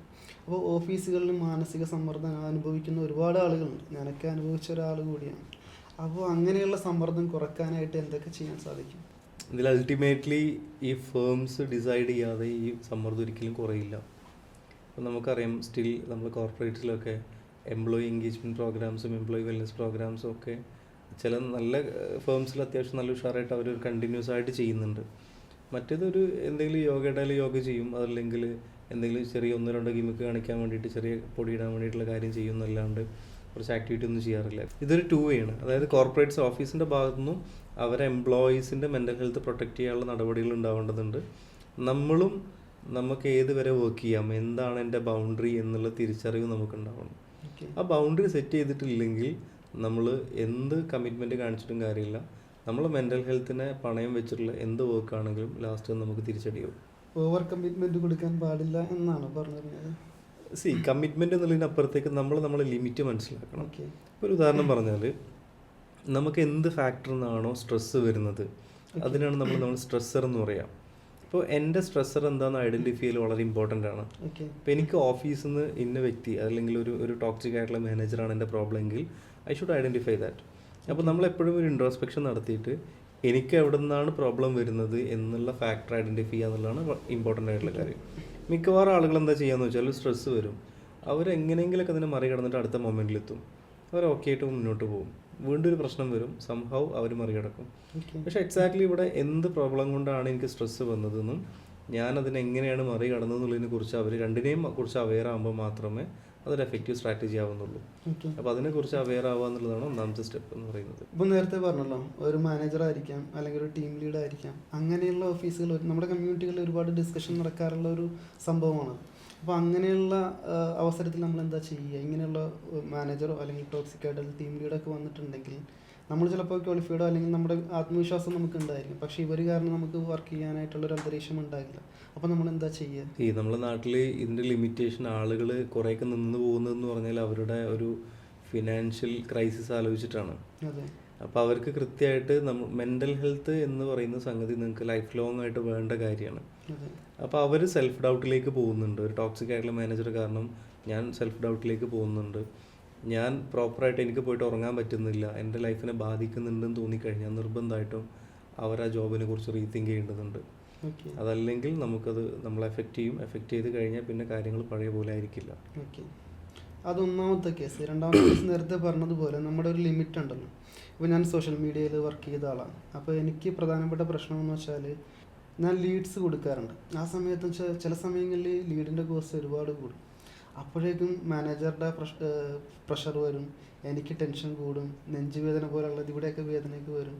അപ്പോൾ ആ ഒരു പ്രശ്നം എനിക്ക് വരാറുണ്ട്. പക്ഷേ ഞാൻ നേരത്തെ പറഞ്ഞ ആ ലിമിറ്റ് തിരിച്ചറിഞ്ഞെന്ന് വെച്ചാൽ ആ ഒരു പ്രശ്നമാണ് ഞാനത് മറികടക്കേണ്ടത്. അത് ഞാൻ മറികടക്കാനായിട്ട് ഞാൻ അതിനെപ്പറ്റി കൂടുതൽ പഠിച്ചു. എന്തുകൊണ്ടാണ് ഇത് കോസ്റ്റ് കൂടുന്നത്, അങ്ങനെയുള്ള കാര്യങ്ങളൊക്കെ പഠിച്ച് സോർട്ട് ചെയ്ത് പോയപ്പോഴാണ് ഈ പറഞ്ഞ കാര്യം ഞാനത് സോൾവ് ചെയ്തത്. അപ്പോൾ രണ്ടാമത്തെ കാര്യം എന്ന് വെച്ചാൽ നിങ്ങളെല്ലാവരും ശ്രദ്ധിക്കേണ്ടത്, നിങ്ങൾക്കൊരു പ്രശ്നമുണ്ടെങ്കിൽ അത് നിങ്ങളുടേതായ പ്രശ്നമാണെന്നുണ്ടെങ്കിൽ അത് കണ്ടെത്തുക, അത് സോർട്ട് ചെയ്യുക, എങ്കിൽ മാത്രമേ നമുക്കതിൽ നിന്ന് ഓവർകം ചെയ്യാനായിട്ട് സാധിക്കുകയുള്ളൂ. അതെ, നമ്മൾ സെൽഫിന് കൊടുക്കുന്ന സമയം വളരെ ഇമ്പോർട്ടൻ്റ് ആണ് ആക്ച്വലി. അപ്പോൾ ഏറ്റവും കൂടുതൽ നിങ്ങൾ സോഷ്യൽ മീഡിയയിൽ ഒരു ആവറേജ് നമ്മൾക്ക് ഒരു സ്ക്രീൻ ടൈം എത്ര നോക്കിയാൽ മനസ്സിലാവും. അതിൻ്റെ വളരെ തുച്ഛമായ സമയം നമ്മൾ സെൽഫിന് വേണ്ടി ഇൻവെസ്റ്റ് ചെയ്താൽ തന്നെ നമുക്ക് കുറേയൊക്കെ ടെൻഷൻ ഫ്രീ ആയിട്ടും സ്ട്രെസ് ഫ്രീ ആയിട്ടൊക്കെ ജീവിക്കാൻ പറ്റും. നമ്മളൊന്ന് ഇരുന്നിട്ട് ആലോചിച്ചാൽ മതി എവിടെ നിന്നാണ് ഇത് വരുന്നത്, എങ്ങനെ ചെയ്യാം. ഇനി പറ്റുന്നില്ലെങ്കിൽ, നമുക്ക് കയ്യിൽ നിന്ന് നിൽക്കുന്നില്ല, നമ്മൾ പേഴ്സണൽ ലൈഫിനെയും നമ്മൾ സോഷ്യൽ ലൈഫിനെയും ഇത് എഫക്റ്റ് ചെയ്യുന്നുണ്ടെങ്കിൽ നമുക്കൊരു പ്രൊഫഷണൽ ഹെൽപ്പ് സീക്ക് ചെയ്യാം. ഓക്കെ. ഈ നേരത്തെ പറഞ്ഞ ഈ ഒരു സോഷ്യൽ മീഡിയ നമ്മുടെ ഈ ഒരു പ്രശ്നങ്ങൾ വരാൻ സാധ്യതയുണ്ടോ? സോഷ്യൽ മീഡിയ നമ്മുടെ മെൻ്റൽ ഹെൽത്തിനെ ബാധിക്കുന്നുണ്ട്? തീർച്ചയായിട്ടും. അതെങ്ങനെയാണ്? ഒരുപാട് ആസ്പെക്ട്സിൽ ബാധിക്കുന്നുണ്ട്. ഒന്നിപ്പോൾ ഈ ഒരു ഉദാഹരണം പറഞ്ഞാൽ, നമ്മളുടെ ഉള്ളിൽ ഒരു ഇൻസെക്യൂരിറ്റി ഡെവലപ്പ് ചെയ്യാൻ സോഷ്യൽ മീഡിയ കാരണമാവുന്നുണ്ട്. നമ്മളിപ്പോൾ സ്ഥിരമായിട്ട് സ്റ്റാറ്റസ് കാണുന്നുണ്ട്. ഈ സ്റ്റാറ്റസ് കാണുമ്പോൾ മറ്റുള്ളവർ അച്ചീവ്മെൻറ്റ് കണ്ടിട്ട് നമ്മൾ അത്ര പ്രൊഡക്റ്റീവ് ആവുന്നില്ലല്ലോ എന്ന് ആലോചിച്ചിട്ട് നമുക്കൊരു പ്രൊഡക്ടിവിറ്റി ഗിൽറ്റൊക്കെ തോന്നാനുള്ള ചാൻസ് ഉണ്ട്. പിന്നെ മാത്രമല്ല, നമ്മൾ ഈ റീൽസൊക്കെ എന്ന് പറഞ്ഞാൽ ഒരുപാട് നമ്മളെ മെൻ്റൽ എനർജി ആവശ്യമാണ്. നമ്മൾ ഇങ്ങനെ സ്ക്രോൾ ചെയ്ത് പോകാന്ന് പറഞ്ഞാൽ നമ്മളെ അറ്റൻഷനെയും കോൺസെൻട്രേഷനെയും നമ്മളെ കോഗ്നേറ്റീവ് ഫങ്ഷൻസിനൊക്കെ അത് ബാധിക്കുന്നുണ്ട്. അപ്പോൾ ഓവറോൾ ഒരു സിംഗിൾ ഫാക്ടർ അല്ല, ഒരുപാട് ഫാക്ടേഴ്സ് അതിന് നെഗറ്റീവായിട്ട് വരുന്നുണ്ട്. ഈ റീലുകൾ ഒരുപാട് കാണുന്നത് പ്രശ്നമാണ്. ഓക്കെ. അപ്പോൾ റീലുകൾ കാണുന്നവർ ശ്രദ്ധിക്കുക. പിന്നെയുള്ളതെന്ന് വെച്ചാൽ ഇമോഷണൽ ഇൻ്റലിജൻസ് ഉണ്ട്, അതിന് എത്രത്തോളം പ്രാധാന്യമുണ്ട്? നമ്മൾ സ്വന്തം ഇമോഷൻസ് മാനേജ് ചെയ്യാനും മറ്റുള്ളവരുടെ ഇമോഷൻസ് മനസ്സിലാക്കാനും പറ്റുന്ന കഴിവിനാണ് നമ്മൾ ആക്ച്വലി ഇമോഷണൽ ഇൻ്റലിജൻസ് എന്ന് പറയുന്നത്. ഇത് പലപ്പോഴും പല സൈക്കോളജിസ്റ്റുകളും പറയുന്നത് ഇമോഷണൽ ഇൻ്റലിജൻസ് എന്ന ഐക്യുവിനേക്കാൾ കൂടുതൽ ഇമ്പോർട്ടൻ്റ് ആണെന്നുള്ളതാണ്. ഇമോഷണൽ ഇൻ്റലിജൻസിന് 5 ഘടകങ്ങളാണുള്ളത്. ഒന്ന്, നമ്മൾ സെൽഫ് അവെയർനെസ് എന്ന് പറയും, നമുക്ക് നമ്മളെക്കുറിച്ച് മനസ്സിലാവുക. 2, സെൽഫ് റെഗുലേഷൻ, ആ മനസ്സിലാക്കലിനനുസരിച്ച് നമ്മളെ റെഗുലേറ്റ് ചെയ്യാം. 3, മോട്ടിവേഷൻ എന്ന് പറഞ്ഞാൽ ഗോൾ ഡയറക്റ്റഡ് ബിഹേവിയർ എന്നാണ് സൈക്കോളജിയിൽ പറയുന്നത്. അതായത് ഒരു ലക്ഷ്യത്തിലേക്ക് നീങ്ങുന്ന നമ്മുടെ സ്വഭാവമാണ് മോട്ടിവേഷൻ. 4ാമത്തെ സ്റ്റേജ് എമ്പതിയാണ്. എമ്പതി എന്ന് പറഞ്ഞാൽ അറിയില്ല, മലയാളത്തിൽ നമ്മൾ അനുതാപം എന്ന് പറയുന്ന കാര്യം. And finally social skills. ഈ 5 കാര്യങ്ങൾ എടുത്ത് നോക്കിയാൽ മതി, ഇത് 5ഉം ജീവിതത്തിന് അനിവാര്യമാണ്. അപ്പോൾ ഈ 5 കാര്യത്തിലും ഞാൻ എവിടെയാണ് വീക്കായിട്ടുള്ളത് എന്ന് മനസ്സിലാക്കി നമ്മൾ ജീവിതത്തിൽ മുന്നോട്ട് കൊണ്ടുപോകുക എന്നുള്ളതാണ് EQ ഡെവലപ്മെൻറ്റ് ചെയ്യുക എന്നുള്ളതിന് ഉദ്ദേശിച്ചത്. ഓക്കെ. അപ്പോൾ നേരത്തെ പറഞ്ഞ മോട്ടിവേഷൻ സ്പീക്കിംഗ് അല്ലെങ്കിൽ സൈക്കോളജിസ്റ്റ് അല്ലെങ്കിൽ മെൻ്റലിസം, ഇത് തമ്മിലൊക്കെ എന്തെങ്കിലും കണക്ഷൻ ഉണ്ടോ ശരിക്കും? ആക്ച്വലി സൈക്കോളജി എന്ന് പറഞ്ഞാൽ അതൊരു സയൻസാണ്. ബാക്കി കാര്യങ്ങൾ പിന്നെ അത് എത്രത്തോളം സയൻറ്റിഫിക് ആണെന്നുള്ളത് വലിയൊരു ഒരു കൺഫ്യൂഷനും ഡിസ്കഷനൊക്കെ ഇപ്പോഴും നടന്നുകൊണ്ടിരിക്കുകയാണ്. എന്തായാലും അത് സയൻസ് ബേസ്ഡ് അല്ല. മോട്ടിവേഷൻ എന്ന് പറഞ്ഞാൽ മോട്ടിവേഷൻ സ്പീച്ച് നല്ലതാണോ എന്ന് ചോദിച്ചാൽ തീരെ മോട്ടിവേറ്റഡ് അല്ലാത്ത ആളുകൾക്ക് ഒരു പക്ഷേ അത് കിട്ടിയിട്ട് വല്ല മോട്ടിവേഷൻ ലൈഫിൽ കിട്ടി മുന്നോട്ട് പോകാൻ ഒരു പുഷ് ആണെങ്കിൽ നമുക്ക് ഓക്കെ അത് പോസിറ്റീവായിട്ട് എടുക്കാം. അതിൻ്റെ അപ്പുറത്തേക്ക് അത് പോകുമ്പോഴാണ് അതിന് ഒരു പ്രോബ്ലം ഉള്ളൂ. അതൊരിക്കലും മോട്ടിവേഷൻ രണ്ട് രീതിയിലുണ്ട് ആക്ച്വലി.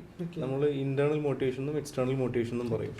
ഒരാൾക്ക് ഒരു പഠിക്കാൻ മടിയുള്ള 10ാം ക്ലാസ് പഠിക്കുന്ന ഒരു കുട്ടീനെ അമ്മ പറയണം മോനെ പഠിക്ക്, അത് ആക്ച്വലി എക്സ്റ്റേണൽ മോട്ടിവേഷനാണ്. അമ്മ പുഷ് ചെയ്യണം അവനെ. നേരെ മറിച്ച് അവന് ആഗ്രഹമുണ്ട് എനിക്ക് പഠിച്ചിട്ട് പിന്നെ ഇതാവണം, അടുത്ത സ്റ്റേജിലേക്ക് ഇത് പോകണമെന്ന് ആഗ്രഹമുണ്ട്, അവൻ ഇൻറ്റേർണലി മോട്ടിവേറ്റഡ് ആണ്, അവൻ്റെ ഒരു ഗോൾ ഡയറക്റ്റഡ് ബിഹേവിയറാണ്, അത് മാത്രമേ ലാസ്റ്റ് ചെയ്യുള്ളൂ. അപ്പോൾ ഒരു ചെറിയ പുഷ് കിട്ടുക എന്നുള്ളത് തീരെ മോട്ടിവേഷൻ ഇല്ലാത്ത ആളുകൾക്ക് ഒരു പക്ഷേ ഹെൽപ്ഫുൾ ആവും, പക്ഷെ അതൊന്നും ഒരു ലൈഫ് ലോങ് ആയിട്ടുള്ളൊരു ലാസ്റ്റിംഗ് ആയിട്ട് വരില്ല. ഓക്കെ. ഇപ്പം നമ്മുടെ ചെറുപ്പകാലത്തിലൊക്കെ നേരത്തെ പറഞ്ഞതുപോലെ അമ്മമാർ പുഷ് ചെയ്യാറുണ്ടല്ലോ പഠിക്കുക, അല്ലെങ്കിൽ അപ്പുറത്തെ വീട്ടിലെ പയ്യനെ നോക്കി പഠിക്കുക എന്നൊക്കെ. അതൊക്കെ ശരിക്കും വേണ്ടതാണോ? ഒരു വലിയ പരിധി വരെ. അതെപ്പോഴാണ് ടോക്സിക് ആവണമെന്ന് വെച്ചാൽ കമ്പയറിംഗ് ഒക്കെ ആകുമ്പോൾ അതൊരു ബുദ്ധിമുട്ടാണ്. അതല്ലെങ്കിൽ നമ്മളെ ഏതെങ്കിലും തരത്തിൽ പിന്നെ പണ്ട് എനിക്കറിയാം പണ്ടത്തെ കാലത്ത് പറഞ്ഞ ഒരു പൊട്ടനാണ് അല്ലെങ്കിൽ നിന്നെ കൊണ്ടൊന്നും കഴിയില്ല, ഈ രീതിയിലുള്ള സംസാരങ്ങളൊക്കെ ചെല്ലുമ്പോൾ അത് അവരുടെ മനസ്സിലുണ്ടാവും. ചെറിയ രീതിയിൽ വളരെ പോസിറ്റീവായിട്ട് പുഷ് ചെയ്യാം, മോനെ ഇത് പഠിച്ചാലേ നമുക്ക് ഇങ്ങനെ ആവാൻ പറ്റും. ഏതൊരു കാര്യവും നമുക്ക് നെഗറ്റീവായിട്ടും പോസിറ്റീവായിട്ടും പറയാമല്ലോ. അപ്പോൾ ഈ നെഗറ്റീവായിട്ട് പറയുന്നത് എന്തായാലും മെൻ്റൽ ഹെൽത്തിന് ഇമ്പാക്റ്റ് ചെയ്യും. അത് പോസിറ്റീവാണ്, നല്ല പാരൻറ്റിങ് ആണ്. ആ പാരൻറ്റ് നമുക്കൊരു സ്പേസ്, ആ കുട്ടിക്കൊരു സ്പേസ് കൊടുത്തിട്ടുണ്ടെങ്കിൽ definitely it's A good thing. പക്ഷെ അതിലൊരു രസകരമായ വസ്തുത എന്ന് പറയുന്നത് അന്ന് പൊട്ടനാണെന്ന് പറഞ്ഞവരൊക്കെ ഇന്ന് നല്ലൊരു എത്തിയിട്ടുണ്ട്. അതെ. ഇപ്പൊ സാധാരണ രീതിയിൽ ഒരാളെ കണ്ടു കഴിഞ്ഞിട്ടുണ്ടെങ്കിൽ അയാൾക്ക് എന്തെങ്കിലും പ്രശ്നമുണ്ടോ എന്നറിയാൻ പറ്റും. ഫോർ എക്സാമ്പിൾ ഇപ്പൊ എന്റെ കണ്ണുകളിലേക്ക് നോക്ക്, എനിക്ക് എന്തെങ്കിലും പ്രശ്നമുണ്ടോ? നല്ല യാത്രാക്ഷീണം മാത്രമേ എനിക്ക് കാണുന്നുള്ളൂ, വേറെ ഒന്നും കാണുന്നില്ല. മറ്റേ പപ്പു പറഞ്ഞ പോലെ എന്നെ ശരിക്കും നോക്കി എന്തെങ്കിലും പ്രശ്നമുണ്ടോ എന്ന് ചോദിച്ചാൽ അങ്ങനെ ഒരിക്കലും സൈക്കോളജിസ്റ്റ് പ്രഡിക്റ്റ് ചെയ്യാനൊന്നും കഴിയില്ല. ഇല്ല, അതിന് നിങ്ങൾ കൈനോട്ടക്കാരൊക്കെ സമീപിക്കേണ്ടി വരും. അതായത് ഇപ്പോ പലരും പറയാറുണ്ട് പുറമേ ചിരിക്കുന്നവരൊക്കെ ഉള്ളിൽ കരയാറുണ്ട്. ശരിക്കും ഉള്ളതാണോ? ഒരു വലിയ പരിധി വരെ ചില കാര്യത്തിൽ ശരിയാണ്. കാരണം ഇപ്പോൾ നമ്മുടെ നാട്ടിൽ ഹൈ ഫങ്ഷനിങ് ഡിപ്രഷൻ വളരെ കൂടുതലാണ്. അതായത് ഇപ്പോൾ അവർ സൊസൈറ്റിയിൽ അവർ ജോലി ചെയ്യുന്നുണ്ടാവും, എല്ലാ കാര്യങ്ങളും ചെയ്യുന്നുണ്ടാവും, പക്ഷെ അവരുടെ ഉള്ളിൽ ഭയങ്കര ഡീമോട്ടിവേറ്റഡ് ആയിരിക്കും, ഹെൽപ്ലെസ് ആയിരിക്കും. അപ്പം അങ്ങനെ ടെക്നിക്കലി നോക്കുകയാണെങ്കിൽ അങ്ങനെ ഒരു സംഭവം ഉണ്ട്. പക്ഷെ നമുക്ക് അഗൈൻ ജനറലൈസ് ചെയ്യാൻ പറ്റില്ല. ഞാനിപ്പോൾ പറയുകയാണ്, താങ്കൾ അങ്ങനെ ഉള്ളിൽ കരഞ്ഞൊരു സംഭവം ഉണ്ടായിട്ടുണ്ട് എന്ന് പറഞ്ഞാൽ നിഷേധിക്കാൻ പറ്റുമോ? ഇല്ല, ഉണ്ടായിട്ടുണ്ട്. ഒരു പ്രാവശ്യം ഉണ്ടായിട്ടുള്ള പല ആൾക്കും ഉണ്ടായിട്ടുണ്ട്. പിന്നെ പ്രധാനപ്പെട്ട ഒരു വസ്തുതയാണ് ഇപ്പോൾ ഉറക്കം. ഇപ്പൊ ഞാനൊക്കെ നേരത്തെ ഉറങ്ങിക്കൊണ്ടിരുന്നത് 2 മണിക്കൊക്കെയാണ്. ശരിക്കും പറഞ്ഞാൽ ഇന്ന് ഞാൻ ഈ ഒരു പരിപാടിക്ക് വരാനായിട്ട് എനിക്ക് ഉറക്കം ശരിയായിട്ടില്ല. ശരിക്കും നേരത്തെ പറഞ്ഞതുപോലെ ഉറക്കത്തിന്റെ പ്രശ്നം കാണുന്നുണ്ട് എന്ന് പറഞ്ഞതുപോലെ തന്നെ എനിക്ക് 5:45 ട്രെയിൻ. ഞാൻ അപ്പോഴേക്കും എനിക്ക് ടെൻഷനാണ്, ട്രെയിൻ മിസ്സാകുമെന്ന് അറിയാനായിട്ട് 3 മണിക്ക് തന്നെ എണീറ്റ് കിടക്കും. 12 മണിക്കാണ് ശരിക്കും പറഞ്ഞാൽ കിടന്നത്. ആ 3 മണിക്കൂറേ ഉറങ്ങിയിട്ടുള്ളൂ. അപ്പോൾ എല്ലാവർക്കും ഉള്ളൊരു പ്രശ്നമാണ് ഉറക്കം എന്നുള്ളത്. ഈ രാത്രി ചിലപ്പോൾ ഫോൺ കണ്ടുകൊണ്ടിരിക്കലായിരിക്കാം, റീലുകൾ കണ്ടുകൊണ്ടിരിക്കുകയായിരിക്കാം. അപ്പോൾ ഈ ഉറക്കം ശരിക്കും പറഞ്ഞാൽ ഇതിനൊരു പ്രശ്നമല്ലേ? ഉറക്കം ശരിക്കും വളരെ ഇമ്പോർട്ടൻ്റ് ആയിട്ട് നമ്മൾ കാണേണ്ട കാര്യമാണ്. ഒരു പക്ഷേ നമ്മൾ എക്സസൈസിനെക്കാളും ഡയറ്റിനെക്കാളും ഇമ്പോർട്ടൻസ് ഏതാണെന്ന് ചോദിച്ചാൽ ഞാൻ പറയുന്നത് ഉറക്കമാണെന്ന് പറയും. അതായത് എക്സസൈസും ഡയറ്റും ഇമ്പോർട്ടൻ്റ് അല്ല എന്നല്ല, ഇറ്റ്സ് വെരി ഇമ്പോർട്ടൻറ്റ്, ബട്ട് ഉറക്കം വളരെ ഇമ്പോർട്ടൻ്റ് ആണ്. ആ ഒരു സ്ലീപ്പ് വെയ്ക്ക് സൈക്കിൾ നമ്മൾ മെയിൻറ്റെയിൻ ചെയ്ത് ഒരു 8 hours എങ്കിലും നമ്മൾ മിനിമം ഉറങ്ങിയാലേ നമുക്ക് മെൻ്റലി സൗണ്ട് ആവാൻ പറ്റുള്ളൂ. ഓക്കെ. നല്ല ഉറക്കത്തിന് എന്താ ഒരു ടിപ്പ് പറയാനായിട്ടുള്ളത്? ഇന്നത്തെ കാലത്ത് പറയുകയാണെങ്കിൽ എന്താണെങ്കിലും നിങ്ങൾ ഒരു ഉറങ്ങുന്നൊരു 1/2 hour 1 hour മുമ്പേ നമ്മൾ ഫോണൊക്കെ മാറ്റി വെച്ച് കുറച്ചും കൂടെ റിലാക്സിങ് ആയിട്ടുള്ള കാര്യത്തിൽ എൻഗേജ് ആയി. ഇപ്പോൾ നിങ്ങൾ വായനയാണെങ്കിലോ അല്ലെങ്കിൽ നിങ്ങൾക്ക് വേറെ എന്താണോ നിങ്ങൾക്ക് പ്ലഷറബിൾ ആയിട്ടുള്ള സംഗതിയിലൊക്കെ എൻഗേജ്ഡ് ആയിട്ട് പതിയെ. ഒരു സൈക്കോളജിസ്റ്റായ താങ്കൾ എത്ര മണിക്കാണ് ഉറങ്ങുന്നത്, എത്ര മണിക്കാണ് എഴുന്നേൽക്കുന്നത്? ഞാൻ സാധാരണ ഒരു 10:30 ആകുമ്പോഴത്തേക്ക് കിടക്കും, ഒരു മോർണിംഗ് 5 മണിക്ക് ആകുമ്പോഴത്തേക്ക് എണീക്കും. എന്താണ് ഒരു ദിനചര്യ, സൈക്കോളജിസ്റ്റിന്റെ ഒരു ദിനചര്യ എന്താണ് ശരിക്കും? ആദ്യമൊക്കെ പിന്നെ കുറച്ച് ഹെക്ടിക് ആയിരുന്നു. ഇപ്പോൾ പതിയെ എണീച്ച് കുറച്ച് നേരം വീട്ടിൽ ഒക്കെ നടന്ന് ചിലപ്പോൾ മോനെ സ്കൂളിൽ പോകണമെങ്കിൽ അതിലൊക്കെ ഒന്ന് പിന്നെ അവനെ റെഡിയാക്കി ഒരു 9 മണി 10 മണിക്ക് ആകുമ്പോഴത്തേക്ക് ക്ലിനിക്കിലെത്തും.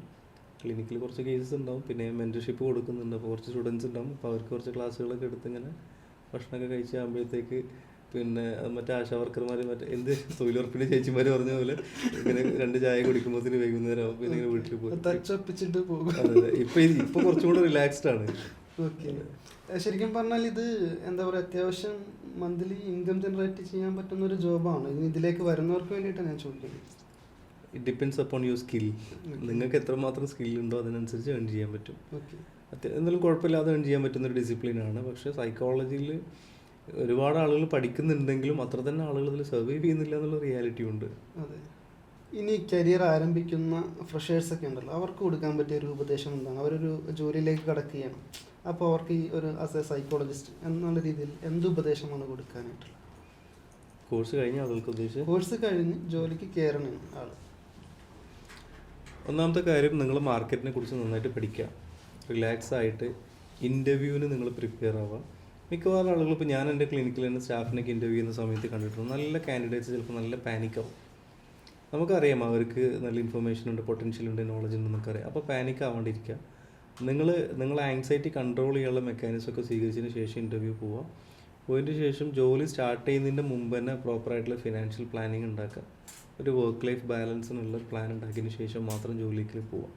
അങ്ങനെ നിങ്ങൾക്ക് ആൾറെഡി ഒരു ഒബ്ജക്റ്റീവ് നിങ്ങളുടെ ലൈഫിലുണ്ടെങ്കിൽ കുറച്ചും കൂടി ഈസി ആയിരിക്കും. അതല്ലെങ്കിൽ കുറച്ചും കൂടെ കാര്യങ്ങൾ ട്രയൽ ആൻഡ് എററിലായിരിക്കും നമ്മൾ പഠിക്കുക. നമ്മൾ മിസ്റ്റേക്ക് കമ്മിറ്റ് ചെയ്തിട്ട് നമ്മൾ പഠിക്കുള്ളൂ എന്നുള്ള സിറ്റുവേഷനിലാവും. അപ്പോൾ അതിന് കുറച്ച് നമ്മൾ കൊടുക്കേണ്ട വരുന്ന വില ചിലപ്പോൾ നമ്മൾ സമയമായിരിക്കാം, നമ്മളെ പണമായിരിക്കാം, നമ്മളെ എഫേർട്ടായിരിക്കാം, നമ്മളെ എനർജി ആയിരിക്കാം. ഓക്കെ. ഈ സാമ്പത്തിക വിനിമയം ഉണ്ടല്ലോ, അത് ഈ ഒരു മെൻ്റൽ ഹെൽത്തിനെ ബാധിക്കാറുണ്ട്. പൊതുവേ എല്ലാവർക്കും 90% ആളുകളെയും ബാധിക്കുന്ന ഒരു പ്രശ്നം ഫിനാൻഷ്യൽ വരുമ്പോഴാണ് ആ മെൻ്റൽ ഹെൽത്തിലേക്ക് വരുന്നത്. അപ്പോൾ അങ്ങനെയുള്ള ആളുകൾ ഒരുപാട് വരാറുണ്ടോ നിലവിൽ? തീർച്ചയായിട്ടും. അപ്പോൾ ഞാൻ ഈ ഒരു കുറച്ച് റീസെൻ്റായിട്ട് വരുന്ന ചെറുപ്പക്കാരിൽ, ഡിപ്രഷനായിട്ടോ ഒക്കെ വരുന്ന ചെറുപ്പക്കാരിൽ നമ്മൾ ഡീപ്പിലേക്ക് പോകുന്ന സമയത്ത് ഒരു ഫിനാൻഷ്യൽ ഇൻസെക്യൂരിറ്റി ശരിക്കും വളരെ വലിയ റീസണാണ്. അവർക്ക് ഞാൻ പലപ്പോഴും ശ്രദ്ധിച്ചിട്ടുണ്ട്, ഈ ഒരു പ്രോബ്ലം സോൾവ് ചെയ്താൽ തന്നെ ചിലപ്പോൾ അവരുടെ ബാക്കി പ്രശ്നങ്ങളൊക്കെ സോൾവ് ആവുമെന്നുള്ള ഒരു കാര്യം അവിടെ ഉണ്ട്. അപ്പോൾ അവർ കരിയർ പ്ലാൻ ചെയ്യുന്ന സമയത്ത്, ഇപ്പോൾ ഞാൻ ഈവൻ പറയാറുണ്ട്, +2 കഴിഞ്ഞ ഉടനെ നമ്മൾ നിർബന്ധമായിട്ട് ഒരു ആപ്റ്റിറ്റ്യൂഡ് ടെസ്റ്റ് ചെയ്യണം. എൻ്റെ കരിയറിന് ഏതാണ് സ്യൂട്ട് എന്നുള്ളത് മനസ്സിലാക്കി, എൻ്റെ അഭിരുചി എന്താണെന്ന് മനസ്സിലാക്കിയതിന് ശേഷമാണ് പ്ലാനിങ് ചെയ്യേണ്ടത്. അതല്ലെങ്കിൽ എന്താ സംഭവിക്കുക, നമ്മളൊരു കോഴ്സ് പഠിക്കും, ബിടെക് പഠിക്കും, എന്തിനു പോകും, ബാങ്കിലേക്ക് പോകും, അതല്ലെങ്കിൽ വേറെ എന്തെങ്കിലും ജോലിക്ക് പോകും, അതല്ലെങ്കിൽ നമ്മൾ നഴ്സിംഗ് പഠിക്കും, പിന്നെ വേറെ ഡിജിറ്റൽ മാർക്കറ്റിംഗ് പഠിച്ചിട്ട് വേറെ സംഗതിയിലേക്ക് പോകും. അപ്പോൾ എന്തിനാണ് നമ്മൾ ഈ 4 വർഷം വേസ്റ്റ് ചെയ്തെന്നുള്ള ചോദ്യം അവിടെ ഉണ്ട്. അവിടെ നമുക്കൊരു ബർഡൻ വന്നു, ബാങ്ക് ലോൺ ആയിരിക്കും അല്ലെങ്കിൽ മറ്റുള്ള കാര്യങ്ങളായിരിക്കും. ഇത് തീർച്ചയായിട്ടും നമ്മളെ ബാക്കിൽ എപ്പോഴും ഉണ്ടാവും, നമ്മളെ തലയുടെ മേലെ ഉണ്ടാവും. അത് നമുക്കൊരു മെൻ്റൽ ഹെൽത്തിന് നമ്മളത് ബാധിക്കും. ഓക്കെ. ഈ മെൻ്റൽ ഹെൽത്തിലും ബാധിക്കുമ്പോൾ കഴിഞ്ഞ ആഴ്ച തന്നെ ഒരു മാസത്തിനിടയ്ക്ക് എൻ്റെ നാട്ടിൽ സംഭവിച്ച 2 സൂയിസൈഡാണ്. 2 യുവാക്കളാണ്. അപ്പോൾ ഈ സൂയിസൈഡ് കൂടാൻ കാരണം ഇത് തന്നെയാണോ? ഫിനാൻഷ്യൽ റീസൺ വളരെ ഇമ്പോർട്ടൻ്റ് ആയിട്ടുള്ള റീസണാണ്. അതോടൊപ്പം തന്നെ നമ്മൾ സക്സസ്സിനൊക്കെ കൊടുക്കുന്ന ഡെഫിനേഷൻ മാറിയിട്ടുണ്ട്. ഇപ്പോൾ ലൈഫിൽ നമുക്ക് ഈ ഒരു മിനിമം, ഈ ഒരു ഫോൺ വേണം, അല്ലെങ്കിൽ ഈ ഒരു കാര്യം വേണം, ഇത് നമ്മളെ നിർബന്ധപൂർവ്വം നമ്മൾ അടിച്ചേൽപ്പിക്കുമ്പോൾ ഒരു എക്സ്പെക്റ്റേഷൻ വേഴ്സസ് റിയാലിറ്റി എന്നുള്ള പ്രോബ്ലം അവിടെ നന്നായിട്ട് വരുന്നുണ്ട്. റിയാലിറ്റിയിൽ നമുക്ക് ഒരു സ്റ്റേജ് കഴിഞ്ഞാലേ നമുക്ക് ഓരോന്ന് അക്യൂർ ചെയ്ത് ചിലപ്പോൾ പോകാൻ പറ്റുള്ളൂ.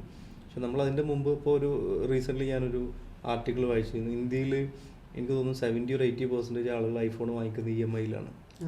എന്തിനാണ്? അതെ, ആ ഒരു സാധനം അതിൽ വളരെ റിയലാണ്. അപ്പോൾ അത് മീറ്റ് ചെയ്യാൻ പറ്റാത്ത സമയത്ത് ഒബ്വിയസ്ലി അവർ മെൻ്റൽ ഹെൽത്തിനെ ബാധിക്കുന്നുണ്ടാവും. ഈ ബ്രാൻഡുകൾ ഇതിലേക്ക് ആൾക്കാരെ തള്ളിവിടുന്നില്ല ശരിക്കും പറഞ്ഞാൽ? അത് അവരുടെ ഒരു പരസ്യങ്ങളായിട്ടും. അതെ, അത് അവരുടെ കൺസ്യൂമർ സൈക്കോളജി എന്നുള്ളൊരു സാധനം ആളുകളുടെ ഉള്ളിൽ അങ്ങനെ ട്രെൻഡ് ക്രിയേറ്റ് ചെയ്തിട്ടും അവരൊരു കോഗ്നിറ്റീവ് ബയാസ് ക്രിയേറ്റ് ചെയ്തിട്ടും അതിലേക്ക് വാങ്ങിപ്പിക്കാൻ അവരെ പ്രേരിപ്പിക്കുക എന്നുള്ളത് അവരുടെ ബിസിനസ്സിൻ്റെ ഭാഗമാണ്. ഓക്കെ. ഇപ്പോൾ കോവിഡിന് ശേഷം ഒരുപാട് വർക്ക് ഫ്രം ഹോം സമ്പ്രദായം വന്നിട്ടുണ്ട്. അത് ഈ ഒരു മെൻ്റൽ ഹെൽത്തിനെ ബാധിക്കുന്നുണ്ടോ ശരിക്കും പറഞ്ഞാൽ? ബാധിക്കുന്നതായിട്ട് കാണുന്നുണ്ട്. അത് 2 രീതിയിൽ വേണം നമ്മൾ കാണാൻ. ചില ആളുകൾ വർക്ക് ചെയ്യുമ്പോൾ, മിക്കവാറും ആളുകൾ വർക്ക് ചെയ്യുന്ന സമയത്ത് ഫുൾ ടൈം വർക്കിൽ എൻഗേജ്ഡ് ആയിരിക്കും. വീട്ടിലുണ്ട് എന്ന് പറയുമെങ്കിൽ പോലും ചിലപ്പോൾ അവർക്ക് ലിമിറ്റഡ് ആയിട്ടുള്ള ഇൻട്രാക്ഷനോ കമ്മ്യൂണിക്കേഷനോ ഒക്കെ മാത്രമേ വീട്ടുകാരായിട്ടുണ്ടാവുള്ളൂ. അവരത് ബാധിക്കും. കാരണം നമ്മൾ വർക്ക് പ്ലേസിൽ പോകുന്ന സമയത്ത് അവിടെ സ്വാഭാവികമായിട്ട് നമ്മൾ കൊളീഗ്സിനോട് സംസാരിക്കുന്നതും ഇൻട്രാക്ട് ചെയ്യുന്നതൊക്കെ നമുക്ക് വളരെ ഹെൽപ്ഫുൾ ആവും. അങ്ങനെയുള്ള ആളുകളെ ബാധിക്കും. ഇനി വളരെ ലിമിറ്റഡ് ആയിട്ടുള്ള ടൈമൊക്കെ മാത്രം വർക്ക് ചെയ്തിട്ട് ബാക്കി വീട്ടുകാരുടെ കൂടെ ചില്ല് ചെയ്ത് നടക്കുന്ന ആളുകളാണെങ്കിൽ അവർക്ക് അത്ര വലിയ ഇഷ്യൂസ് ഉണ്ടാവില്ല. എനിക്ക് തോന്നുന്നു ആ സോഷ്യലൈസേഷൻ പോയിൻ്റാണ് എപ്പോഴും നമ്മൾ ശ്രദ്ധിക്കേണ്ടത്. താങ്കളൊരു സീരിയസ് ആയ ഒരു സൈക്കോളജിസ്റ്റ് ആണെന്ന് പൊതുവെ താങ്കളോട് പലരും പറഞ്ഞിട്ടുണ്ടെന്ന് പറയും, പക്ഷെ എനിക്കത് തോന്നിയിട്ടില്ല. ശരിക്കും പറഞ്ഞാൽ അങ്ങനെയാണോ? അത് വീഡിയോ ചെയ്യുമ്പോഴേ ആ ക്യാമറ ഓൺ ചെയ്യുമ്പോൾ അങ്ങനത്തെ ഒരു മുഖഭാവം മാത്രമേ വരുന്നുള്ളൂ, ഒരു ചിരിയൊന്നും വരുന്നില്ല. അതൊരു പ്രശ്നമാണ്. അല്ല, എനിക്കത് തോന്നിയിരുന്നു നമ്മുടെ ഫസ്റ്റ് വർക്ക്ഷോപ്പ് തുടങ്ങിയപ്പോൾ അന്ന് രാത്രി 8 മണിക്കായിരുന്നു. പക്ഷെ ചിലപ്പോൾ നിങ്ങൾ ടയേർഡ് കൂടെ ആയിട്ടുണ്ടായി. ആ സമയത്ത് ഞാൻ ഇയാള് ഭയങ്കര കലിപ്പാണ്. അത് അങ്ങനെ വർക്ക്ഷോപ്പിനോ അല്ലെങ്കിൽ ഇങ്ങനെ ക്യാമറ ഒക്കെ മുമ്പിലൊക്കെ വരുമ്പോൾ പോഡ്കാസ്റ്റിനൊക്കെ ഇങ്ങനെ പറയാറുണ്ടോ? അപ്പോൾ അതുകൊണ്ട് തന്നെ ജീവിതത്തിൽ ആള് ഭയങ്കര എൻ്റർടൈൻമെൻ്റ് ആണ്. നേരത്തെ പറഞ്ഞായിരുന്നല്ലോ ഊട്ടിക്ക് പെട്ടെന്ന് പോയി വരും, അല്ലെങ്കിൽ ഫ്രണ്ട്സായിട്ട് അവിടെ ഗെയിം കളിക്കാൻ പോകും, അങ്ങനെയുള്ള കാര്യങ്ങളൊക്കെ. അപ്പോൾ അത് ശരിക്കും തെറ്റാണ് കേട്ടോ. ആള് ഭയങ്കര ചില്ലാണ്, വൈബാണ്. പിന്നെ പ്രധാനപ്പെട്ട ഒരു കാര്യം, ഇപ്പോൾ എല്ലാവർക്കും സ്വന്തമായിട്ട് കമ്പനി തുടങ്ങണം, സ്റ്റാർട്ടപ്പ് തുടങ്ങണം ഒക്കെയാണ് അവരുടെ ചിന്തകൾ. അപ്പോൾ അതിലേക്ക് വരുന്ന ആളുകൾക്ക്, യുവ സംരംഭകരോട് എന്താണ് പറയാനുള്ളത്? നിങ്ങൾ നിർബന്ധമായിട്ടും നിങ്ങളെക്കുറിച്ചൊരു സെൽഫ് അനാലിസിസ് ചെയ്യാം. എൻ്റെ ലിമിറ്റ് എവിടെയാണ്, എൻ്റെ മിനിമം എവിടെ, എൻ്റെ മാക്സിമം എവിടെ എന്ന് പരിശോധിക്കുക. അതിനുശേഷം നിങ്ങൾ ഏതെങ്കിലും ഒരു നിഷ് ഫോക്കസ് ചെയ്യണം. ആ നിഷിൽ നിങ്ങൾ മാക്സിമം മാർക്ക് സ്റ്റഡി ചെയ്തിട്ട് മാത്രം അതിലേക്ക് ഇറങ്ങുക എന്നുള്ളതാണ് ഒരു സക്സസ്ഫുൾ ആയിട്ടുള്ള എൻ്റർപ്രനർ ആവാൻ കഴിയുള്ളൂ. പിന്നെ മാക്സിമം നിങ്ങൾ പരമാവധി മെൻറ്റേഴ്സിനെ, നിങ്ങൾക്ക് വെൽവിഷേഴ്സിനെ, മെൻറ്റേഴ്സിനെ കീപ്പ് ചെയ്യുക. ആ മെൻറ്റേഴ്സ് എന്ന് പറഞ്ഞാൽ ഫീൽഡിൽ എക്സ്പീരിയൻസ് ഉള്ള ആളുകൾ, അവർക്ക് നിങ്ങൾ ട്രയൽ ആൻഡ് എറർ ബേസ് നിങ്ങൾ എറേഴ്സ് മാക്സിമം കുറച്ച് തരാൻ പറ്റും. ഞാൻ അതൊക്കെ കേപ്പബിൾ ആണ് എന്നുള്ള ധാരണ ഉണ്ടെങ്കിൽ അതങ്ങോട്ട് ആദ്യം മാറ്റി വെച്ചിട്ട് നമ്മൾ ഇറങ്ങിയാൽ മതി. ലേൺ ചെയ്യാനുള്ളൊരു വില്ലിങ്നെസ് ഉണ്ടെങ്കിൽ തീർച്ചയായിട്ടും നമുക്ക് വിജയിക്കാൻ പറ്റും. ഒരു വേറൊരു സീരിയസ് ആയിട്ടുള്ളൊരു ക്വസ്റ്റ്യൻ, നിങ്ങളുടെ ഒരു മൂഡ് മാറ്റാൻ പറ്റുന്ന ഒരു പാട്ട് ഏതാണ്? എനിക്ക് ആക്ച്വലി റാസനെ ഭയങ്കര ഇഷ്ടമാണ്. ഞാൻ ആളുടെ എല്ലാ പാട്ടുകളും കേൾക്കും. അപ്പോൾ ഞാൻ മിക്കവാറും ഡ്രൈവ് ചെയ്ത് പോകുന്ന സമയത്ത് ആ പാട്ടുകൾ കേട്ടിട്ടാണ് പോവുക. അപ്പോൾ അതെനിക്ക് ഭയങ്കര റിലാക്സിങ് ആയിട്ട് തോന്നാറുണ്ട്. ആളുടെ പ്രോഗ്രാമിനൊക്കെ പോകാറുണ്ട്. ഏതെങ്കിലും സിനിമ കണ്ടിട്ട് നിങ്ങൾ ഭയങ്കരമായിട്ട് റിലാക്സ് ആയി, ഭയങ്കരമായിട്ട് ചിരിച്ചൊരു സിനിമ പറയാമോ? മേ ബി പണ്ടത്തെ CID മ്യൂസിയം പറക്കുന്നുള്ളതായിരിക്കും. എല്ലാവർക്കും ഭയങ്കര ഇഷ്ടപ്പെട്ട സിനിമയാണ്. ഈ മാനസികാരോഗ്യത്തെ പറ്റി സമൂഹം പെട്ടെന്ന് തന്നെ അൺലൈൻ ചെയ്യേണ്ട എന്താണ്? ഒരാളുടെ പേഴ്സണൽ ഫോൾട്ട് കൊണ്ടോ മിസ്റ്റേക്ക് കൊണ്ടോ വരുന്നൊരു പ്രശ്നമല്ല മാനസികാരോഗ്യം എന്ന് മനസ്സിലാക്കാം. ഒരു പേഴ്സണൽ ഫെയിലിയർ അല്ല എന്നാണ് നമ്മൾ ആദ്യം മനസ്സിലാക്കേണ്ടത്. ആർക്കും വരാവുന്നൊരു കണ്ടീഷനാണ്. ഇപ്പോൾ നാട്ടിൽ ഒരുപാട് കൂടുന്ന ഒരു സാധനമാണ് മയക്കുമരുന്നുകളുടെ ഉപയോഗം. അങ്ങനെ വരുന്ന ഒരുപാട് ആളുകളുണ്ടോ നിങ്ങളുടെ ക്ലിനിക്കിൽ? തീർച്ചയായിട്ടും ഉണ്ട്. മയക്കുമരുന്നിലേക്ക് എത്താൻ മാനസിക ബുദ്ധിമുട്ടുള്ള ഒരു വലിയ റീസണാണ്. ഇത് അഡ്രസ്സ് ചെയ്യാതെ പോകുമ്പോൾ, ഒരു ഉദാഹരണത്തിന് കൗമാരപ്രായക്കാരനൊരു മാനസിക വിഷയമുണ്ട്, ഇത് അഡ്രസ്സ് ചെയ്യുന്നില്ല. അവൻ്റെ സൊസൈറ്റി, അല്ലെങ്കിൽ അവൻ്റെ സൊസൈറ്റി പോട്ടെ, അവൻ്റെ വീട്ടിലുള്ളവരോ അവൻ്റെ ടീച്ചേഴ്സിനൊന്നും മനസ്സിലാക്കാനോ അഡ്രസ്സ് ചെയ്യാനൊന്നും പറ്റുന്നില്ല. അങ്ങനെയാണെങ്കിൽ ആ ഒരു പെയിൻ, ആ ഒരു പ്രോബ്ലം മറികടക്കാൻ അവന് വേഗം ഡിപ്പെൻഡ് ചെയ്യാൻ പറ്റുന്ന ഒരു സംഗതിയായിട്ട് ഈ കാര്യം മാറും. അപ്പോൾ മിക്കവാറും ഈ ഒരു ഡ്രഗ്സിലേക്ക് എത്തുന്നതിന് മെൻ്റൽ ഹെൽത്ത് എന്നുള്ളത് വളരെ ഇമ്പോർട്ടൻ്റ് ആയിട്ടുള്ള ഫാക്ടറാണ്. അതിൽ നിന്ന് പിന്തിരിപ്പിക്കാൻ എങ്ങനെയാണ് സാധിക്കുക ഈ ഡ്രഗ്സിലേക്ക് പോകുന്ന ആളുകളെ ആസ് എ സൈക്കോളജിസ്റ്റ് എന്നുള്ളത്? നമുക്ക് മാക്സിമം നേരത്തെ പറഞ്ഞ പോലെ അവയർനെസ് റൺ ചെയ്യുക, എഡ്യൂക്കേഷൻ സിസ്റ്റത്തിൽ മാറ്റങ്ങൾ കൊണ്ടുവരിക എന്നുള്ളതാണ്. പിന്നെ നമുക്ക് ഇത് ഉപയോഗിക്കുന്ന ആളുകളെ വളരെ എമ്പത്തറ്റിക് ആയിട്ട് നമുക്ക് ഒരു മോട്ടിവേഷൻ ക്രിയേറ്റ് ചെയ്ത് ഡി അഡിക്ഷനിലേക്ക് കൊണ്ടുവരിക എന്നുള്ളതാണ് നമുക്ക് ചെയ്യാനുള്ളത്. മാക്സിമം സപ്പോർട്ടീവായിട്ടുള്ള എൻവയറൺമെൻറ്റ് അവർക്ക് ക്രിയേറ്റ് ചെയ്ത് കൊടുക്കുക എന്നുള്ളതാണ്. നമ്മൾ അവരെ ലേബൽ ചെയ്യാതെ അവനെ കഞ്ചാവാണ് അല്ലെങ്കിൽ അവനെ MDMA ആണെന്ന് ലേബൽ ചെയ്യാതെ നമുക്ക് അവനെ കൂട്ടിപ്പിടിച്ച് എങ്ങനെ അവൻ്റെ ലൈഫിലേക്ക് തിരിച്ചു കൊണ്ടുവരാൻ പറ്റുക എന്നുള്ളതാണ് നമ്മൾ ആലോചിക്കേണ്ടത്. ഒരു തെറാപ്പിയുടെ സക്സസ് എങ്ങനെയാണ് നിങ്ങൾ മെഷർ ചെയ്യുന്നത്? ആളുടെ ലൈഫിൽ, പേഴ്സണൽ ലൈഫിലും സോഷ്യൽ ലൈഫിലും ആളുടെ പെയിൻ ഇൻ്റർഫിയർ ചെയ്യുന്നത് കുറയും. ആൾക്ക് വളരെ സ്മൂത്തായിട്ട് ജീവിക്കാനും ആളോട് സംസാരിക്കാനും കമ്മ്യൂണിക്കേറ്റ് ചെയ്യാനും ആളുടെ ഡെയിലി ലൈഫ് ഫങ്ഷനിങ് വളരെ എഫക്റ്റീവായിട്ട് കൊണ്ടുപോകാനും പറ്റുന്ന സിറ്റുവേഷൻ. ഈ നമ്മുടെ ഒരു കുമ്പളങ്ങി നൈറ്റ്സ് എന്ന് പറയുന്ന സിനിമയിൽ സൗബിന് ഇങ്ങനത്തെ ഒരു പ്രശ്നം വന്നിട്ടുണ്ട്. അവിടെ ലാസ്റ്റ് വന്നിട്ട് അത് സൈക്കോളജിസ്റ്റിൻ്റെ ഡോക്ടറിൻ്റെ അടുത്ത് വന്ന് ഇങ്ങനെ വീഴുന്ന ഒരു സീനാണ്. അങ്ങനെയുള്ള സിറ്റുവേഷൻസ് നിങ്ങളുടെ ജീവിതത്തിലും സംഭവിച്ചിട്ടുണ്ട്? തീർച്ചയായിട്ടും ഒരുപാട് ആളുകൾ അങ്ങനെ വന്നിട്ടുണ്ട്. അവരുടെ ഒരു പ്രോബ്ലം മുഴുവൻ മനസ്സിലിങ്ങനെ മിഞ്ഞു കൂടി നമ്മളടുത്ത് വെന്റിലേറ്റ് ചെയ്യുന്ന സമയത്ത് മിക്കവാറും ആളുകളൊക്കെ കരഞ്ഞു പോകും. മിക്കവാറും സൈക്കോളജിസ്റ്റ് റൂമിൽ നിങ്ങൾക്ക് ടിഷ്യൂ പേപ്പർ കാണാൻ പറ്റും. അതെ, ഞാൻ ഒരുപാട് ടിഷ്യൂ പേപ്പർ നിലത്ത് കിടക്കുന്നുണ്ട്. അപ്പോൾ പിന്നെ കരഞ്ഞു കഴിഞ്ഞാൽ ഈ പ്രശ്നങ്ങളൊക്കെ മാറും. ഒരു റിലാക്സേഷൻ, ഒരു റിലീഫ് ഉണ്ടാവും. അതൊരു ഒരു പെർമനൻറ്റ് റിലീഫാണെന്ന് പറയുന്നില്ല, പക്ഷെ അത് നമ്മളെ പ്രശ്നങ്ങളൊക്കെ പറഞ്ഞ് നമ്മളൊന്നും കരയുമ്പോൾ നമുക്ക് റിലീഫ് ഉണ്ടാവും. ഒരു വെന്റിലേഷൻ എന്നുള്ളത് ആ ഒരു പ്രോസസ്സ് വളരെ ഇമ്പോർട്ടൻ്റ്. അതായത് നമ്മളെ മനസ്സിൽ നിന്നുള്ള കാര്യങ്ങൾ നമ്മളൊരാളോട് തുറന്ന് പറയുമ്പോൾ തന്നെ നമുക്ക് ഒരുപാട് റിലീഫ് കിട്ടും. ആ ഒരു പ്രോസസ്സിലാണ് മിക്കവാറും ആളുകൾ കരഞ്ഞു പോകുന്നത്. എമ്പത്തറ്റിക് ആയിട്ട് അയാൾ കേൾക്കുമ്പോൾ എന്നെ ലിസൺ ചെയ്യാൻ ഒരാളുണ്ടെന്നുള്ളൊരു സേഫ്റ്റി, ഒരു വാംത്തിനെസ് ആൾക്കാട് വരും. ആളുടെ മനസ്സിലുള്ള വിഷമങ്ങൾ പറയുമ്പോൾ സ്വാഭാവികമായിട്ട് കരഞ്ഞു പോകാനുള്ള ചാൻസും കൂടുതലാണ്. മിക്കവാറും ആളുകൾക്ക് കരഞ്ഞു കഴിഞ്ഞാൽ റിലീഫ് ഉണ്ടാവാറുണ്ട്. ഏതെങ്കിലും ഒരു ക്ലയൻറ്റ് എല്ലാം കഴിഞ്ഞ് തെറാപ്പിയൊക്കെ കഴിഞ്ഞിട്ട് ഭയങ്കര ഹാപ്പി ആയിട്ട് വന്ന് ഉള്ള ഒരു സംഭവം ഉണ്ടായിട്ടുണ്ട്? ഒരുപാട് ഉണ്ടായിട്ടുണ്ട്. അവരുടെ ജീവിതം രക്ഷപ്പെട്ടു നിങ്ങൾ? ഒരുപാട് ക്ലയൻസ് എന്ന് പറയാറുണ്ട്. ഉണ്ടല്ലേ. അടുത്ത കുറച്ച് ക്വിക്ക് ഫയർ ക്വസ്റ്റ്യൻസ് ആണ്. ഓക്കെ. ടീ ആണോ കോഫിയാണോ ഇഷ്ടം? ടീ. മലകളോ കടൽ തീരമോ? മലകൾ. പുസ്തകമോ പോഡ്കാസ്റ്റോ? പുസ്തകം. ഏർലി ബേർഡ് ആണോ നൈറ്റ് ഓൾ ആണോ? Early bird. നായകളോ പൂച്ചകളോ? രണ്ടും വേണ്ട.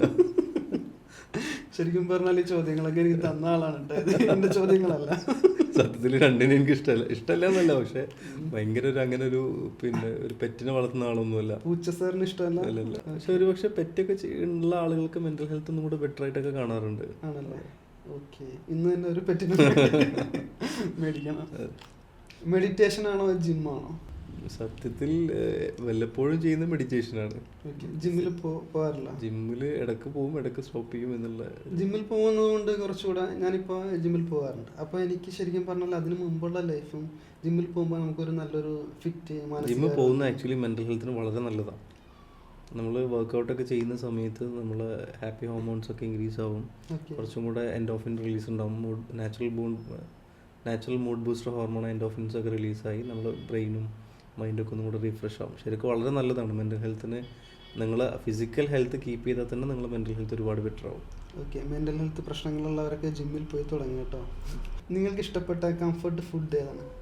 ഏറ്റവും ഇഷ്ടം ശരിക്കും വീട്ടിലുണ്ടാക്കുന്ന ഭക്ഷണമാണ്. ഓക്കെ, നിങ്ങൾക്ക് ഇഷ്ടപ്പെട്ട ഫുഡ് ഏതാണ്? ഫുഡ് വീട്ടിലുണ്ടാക്കുന്ന സാധാ ഭക്ഷണമാണ് ഇഷ്ടം. അതിൽ ഏറ്റവും ഫേവറേറ്റ് ഏതെന്ന് വെച്ചാൽ ഒരു പരിപ്പും നമ്മൾ മുരിങ്ങാക്കോലും ഇട്ടിട്ടുള്ള കറി, അതുപോലെ പിന്നെ നമ്മളെ പയറില്ലേ, പയറ്, അതുപോലെ പപ്പടം, നല്ല അയിലൊക്കെ ഉണ്ടെങ്കിൽ അടിപൊളിയായി.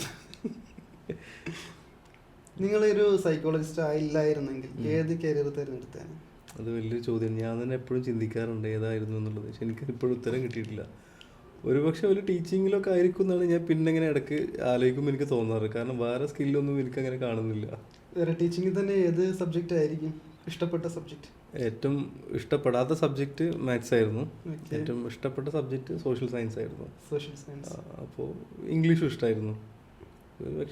ഒരുപക്ഷെ ചിലപ്പോൾ ഇംഗ്ലീഷ് ടീച്ചറോ അല്ലെങ്കിൽ സോഷ്യൽ സയൻസിനൊക്കെ ടീച്ചർ ആവുമായിരുന്നതിന്. ഓക്കെ, ലോക ചരിത്രത്തിൽ നിങ്ങളെ സ്വാധീനിച്ച ഒരു വ്യക്തിനെ പറയാമോ? ഈ സോഷ്യൽ സയൻസ് എന്ന് പറഞ്ഞുകൊണ്ടാണ്. എന്നെ ഏറ്റവും സ്വാധീനിച്ച വ്യക്തി എന്ന് പറഞ്ഞാൽ പ്രോഫറ്റ് മുഹമ്മദ് ആണ്. ഓക്കെ, നെറ്റ്ഫ്ലിക്സ് ആണോ ഔട്ട്ഡോർ വാക്കാണോ ഇഷ്ടപ്പെടുന്നത്? ഔട്ട്ഡോർ വാക്കായിരിക്കും. ഓക്കെ, ഇപ്പോൾ AI കാലമാണ്. അപ്പോൾ ഇതുമായിട്ട് ബന്ധപ്പെട്ട് സൈക്കോളജി റിലേറ്റഡ് ആണോ ഇപ്പോൾ AI? ആക്ച്വലി ഒരുപാട് പേര് ഇപ്പോൾ AI ചാറ്റ് ബോട്ടിലൊക്കെ തെറാപ്പി എടുക്കുന്നവരുണ്ട്. പക്ഷെ എനിക്ക് തോന്നുന്നത് ഹ്യൂമൻ ടച്ച് ഒരിക്കലും AIക്ക് കൊണ്ടുവരാൻ ഇതുവരെ പറ്റിയിട്ടില്ല. ഇനി ഫ്യൂച്ചറിൽ എന്താണെന്ന് എനിക്കറിയില്ല. പക്ഷെ നമ്മളൊരു ആലോചിച്ച് നോക്കാം, നമ്മൾ ചൈൽഡ്ഹുഡ് അല്ലെങ്കിൽ ഒരു പാസ്റ്റ് ലൈഫൊക്കെ AIക്ക് എങ്ങനെയാണ് അവിടെ എംപതൈസ് ചെയ്യാനും അത് മനസ്സിലാക്കിയിട്ട് നമ്മുടെ അടുത്ത് തിരിച്ച് പറയാനും പറ്റുക എന്നുള്ളത് എനിക്കത്ര ഷുവറല്ല. ഒരുപക്ഷെ സ്ട്രക്ചേർഡ് ആയിട്ടുള്ള തെറാപ്പീസ് നമ്മളെ തോട്ടിൽ നിന്ന് ചേഞ്ച് വരുത്തണം, ഈ രീതിയിലൊക്കെ ചിലപ്പോൾ ഒരുപാട് പിന്നെ AI ഹെൽപ്പ് ചെയ്യുന്നുണ്ടാവും. പക്ഷേ ആ ഒരു ഹ്യൂമൻ എലമെൻ്റ് എന്നുള്ള സംഗതി, ഒരു ഹ്യൂമൻ ടു ഹ്യൂമൻ കണക്ഷൻ ഉണ്ടല്ലോ നമുക്ക് തെറാപ്പിയിൽ, അതെപ്പോഴും മിസ്സാവുമല്ലോ. അപ്പോൾ ഇത്രയും നേരം മെൻ്റൽ ഹെൽത്തിനെ പറ്റി സംസാരിക്കാൻ നമ്മുടെ കൂടെ ഉണ്ടായിരുന്നത് സൈഫോസിൻ്റെ ക്ലിനിക്കൽ സൈക്കോളജിസ്റ്റ് അസ്ലം സിദ്ദീഖാണ്. അപ്പോൾ നിങ്ങളുടെ ഇനി എന്തെങ്കിലും സംശയങ്ങളോ ഒക്കെ ഉണ്ടെങ്കിൽ അദ്ദേഹത്തിൻ്റെ ഫോൺ നമ്പർ താഴെയുണ്ട്, അല്ലെങ്കിൽ കൺസൾട്ടേഷൻ ആവശ്യമുണ്ടെങ്കിൽ അദ്ദേഹത്തെ കോൺടാക്ട് ചെയ്യാം. എന്തെങ്കിലും ഡൗട്ട്സുകൾ ഉണ്ടെങ്കിൽ കോൺടാക്ട് ചെയ്യാം. പിന്നെ അല്ലെങ്കിൽ നിങ്ങൾക്ക് കമൻസ് ആയിട്ട് താഴെയും കൊടുക്കാവുന്നതാണ്. അപ്പോൾ എല്ലാവർക്കും ശുഭദിനം. Thank you.